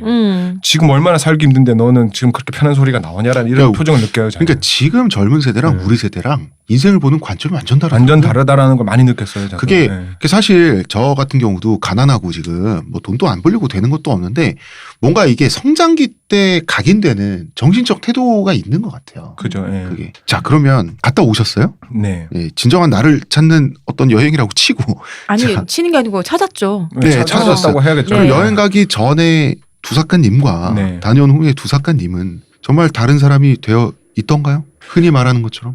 두 가지 측면이 있어요. 그러니까 흔히 보통 이제 옛날 말로 뭐 3살 버릇 80까지 간다는 말도 있고 저랑 기본적인 사람 자체는 변할 수가 없어요. 이미 나이도 꽤 많이 먹은 상태였기 때문에. 네. 네. 제가 갑자기 개관천선해가지고 와가지고 막 사람들에게 너무 넥타이를 잘하고 뭐 양복을 입고. 출퇴근하면서 이렇게 살 수 있고 막 사람들에게 친절하게 할 수 있고 이렇게 되진 않아요. 하지만 하지만 안 친절하셨나 봐요. 그러면 원래 별로 그런 스타일은 아닌데 네. 근데 이제 또 달라졌다고 느끼는 건 옛날 같았으면 제가 싫으면은 얘기 안 하고 제가 뭐 얼굴 생김새가 이래서 말 안 하고 있으면 저한테 먼저 말 거는 사람은 잘 없어요. 그럴 것 그래요? 같아요. 죄송합니다. 네. 근데 뭐 조금 제 인상이 달라진 걸 수도 있고 제 태도가 달라진 걸 수도 있는데 사람을 대하는 게 조금 더 저는 사실 사람이 정말 지금도 무섭다고 생각을 하고 그렇게 살고 있지만은 옛날에 비해서 그 거리감이 좀 멀어서 왜냐하면 아무도 모르는 외국에서 그 사람들이랑 부딪힐 수밖에 없는 상황에서 노출이 되다 보니까 나중에 얘기하게 되겠지만 제주도 와서도 저는 굉장히 운 좋게 마을 분들이랑 지금 되게 잘 지내고 있거든요. 아마 그 제가 힘들다는 여행 가기 전에 거기 갔으면 절대 그렇게 못했을 거예요. 무태것이 제주에. 네. 근데 지금은 그런 점이 좀 변한 것 같은. 제가 일부러 그렇게 하려고 마음먹은 적은 없는데 저도 모르게 그렇게 됐구나라는 배어 걸 나오는군요. 제주도 살면서 조금씩 느끼고 있어요, 사실은. 네. 그러니까 사실 그런 것 같아요. 여행이 딱 끝나자마자 자 나는 뭘 겟했어. 인생에 재산이 하나 더 늘었군. 이런 건 불가능하고 네, 안 우리 그렇게 왜 되죠. 대학교 때 식스팩을 들었던 얻었잖아요. 대학교 때 지금은 들었던 강의도 그때 뭘 배운지 모르겠는데 나중에 이 강의를 들어서 나의 어떤 그런 게 나중에 확인될 때 그렇죠. 있잖아요. 네. 예. 그 확실히 그런 부분인 것 같아요. 그리고 내가 어떻게 긍정적으로 바뀌든 좀 나쁘게 바뀌든 어떤 뭐가 생기면 그거는 사람마다 다 다를 것 같아요. 그죠. 네. 그건 본인이 여행을 다니든 뭘 하든 해서 본인이 경험한 걸 가지고 본인이 나중에 판단할 수밖에 없는 것 같아요. 그렇죠. 뭐 그리고 저는 그냥 개인적인 다른 욕심이 아무것도 없이 그냥 즐길 수 있을 만큼만 다니자고 다닌 거였지만 지금 굉장히 많아요. 제가 알기로도 자전거 타고 온갖 험한 곳과 정말 길게 여행을 하고 있는 젊은 분들이 꽤 많은데 이제 그분들은 훨씬 더 저보다 장대한 목표가 있겠죠. 저는 중간에 힘들면은 뭐 쉬기도 하고 버스도 타고 뭐 사실 굉장히 자전거 여행자라고 부르기엔 좀 그런 분들 앞에서는 좀 부끄러운 측면이 없잖아요. 사실 있는데 그래서 더 오래 할 수 있지 않았을까요? 뭐 그런 것도 있을 수 네, 있죠. 이거 정말 스포츠처럼 접근하면 오히려 그러니까 중도 탈락한다고. 저는 다른 목표 없이 그냥 즐거울 때까지만 다니자 그렇기 때문에 안 즐거우면 내가 다니지 않겠다. 그래서 원래 아프리카도 마지막으로 갈까 말까를 고민하다가 물론 돈 문제도 있었지만 네. 가려면 갈 수는 있었어요. 근데 지금 내가 아프리카 가봐야 전혀 즐겁지 않을 것 같아서 안 갔거든요. 앞으로 위해서 남겨두기로 하고. 근데 즐길 만큼 즐기는 건 뉴욕에서 했다. 아까 좀 다른 즐거움이겠죠. 근데 일단 자전거를 타더라도 아마 그 전에 막 처음 베트남 뭐 파타고니아에서 자전거 네. 탈 때 그 느낌이 없을 것 같아서. 근데 그런 분들은 또 그런 분들의 나름의 목표와 얻는 게 있겠죠. 뭐가 됐건 간에.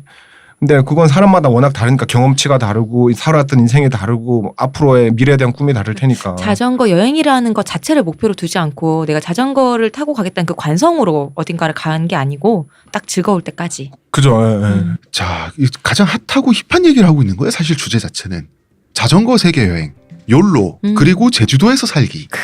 제주도에서 돈을 벌면서 사는 거 어쨌든 지금 도전을 하고 계신단 말이에요. 자, 이제 2부는 내일 2부는 세계 여행은 이렇게 끝나셨고요. 그리고 제주도를 선택하셨어요. 네. 그래서 이제 내일 2부는 제주도에서 본격 살기. 두 작가님이 가시고 두백수님으로 다시. 그렇구나. 예. 네. 그 얘기를 이제 해야 되는데요. 자, 일단 자전거 세계 여행 이야기 잘 들었습니다. 네. 야, 정말 욜로다 이거. 좋네요. 그리고 지루한 얘기 내일은 들어주셔서 감사합니다. 아닙니다. 요새 가장 핫한 제주도에서 살아보기. 예, 그 이야기를 하도록 하겠습니다. 자, 의문의 근요 쇼님, 감사합니다. 문화평론가 이동규 대표님, 감사합니다. 저는 작가 홍대선이고요. 자, 두 작가님 감사합니다. 네, 감사합니다.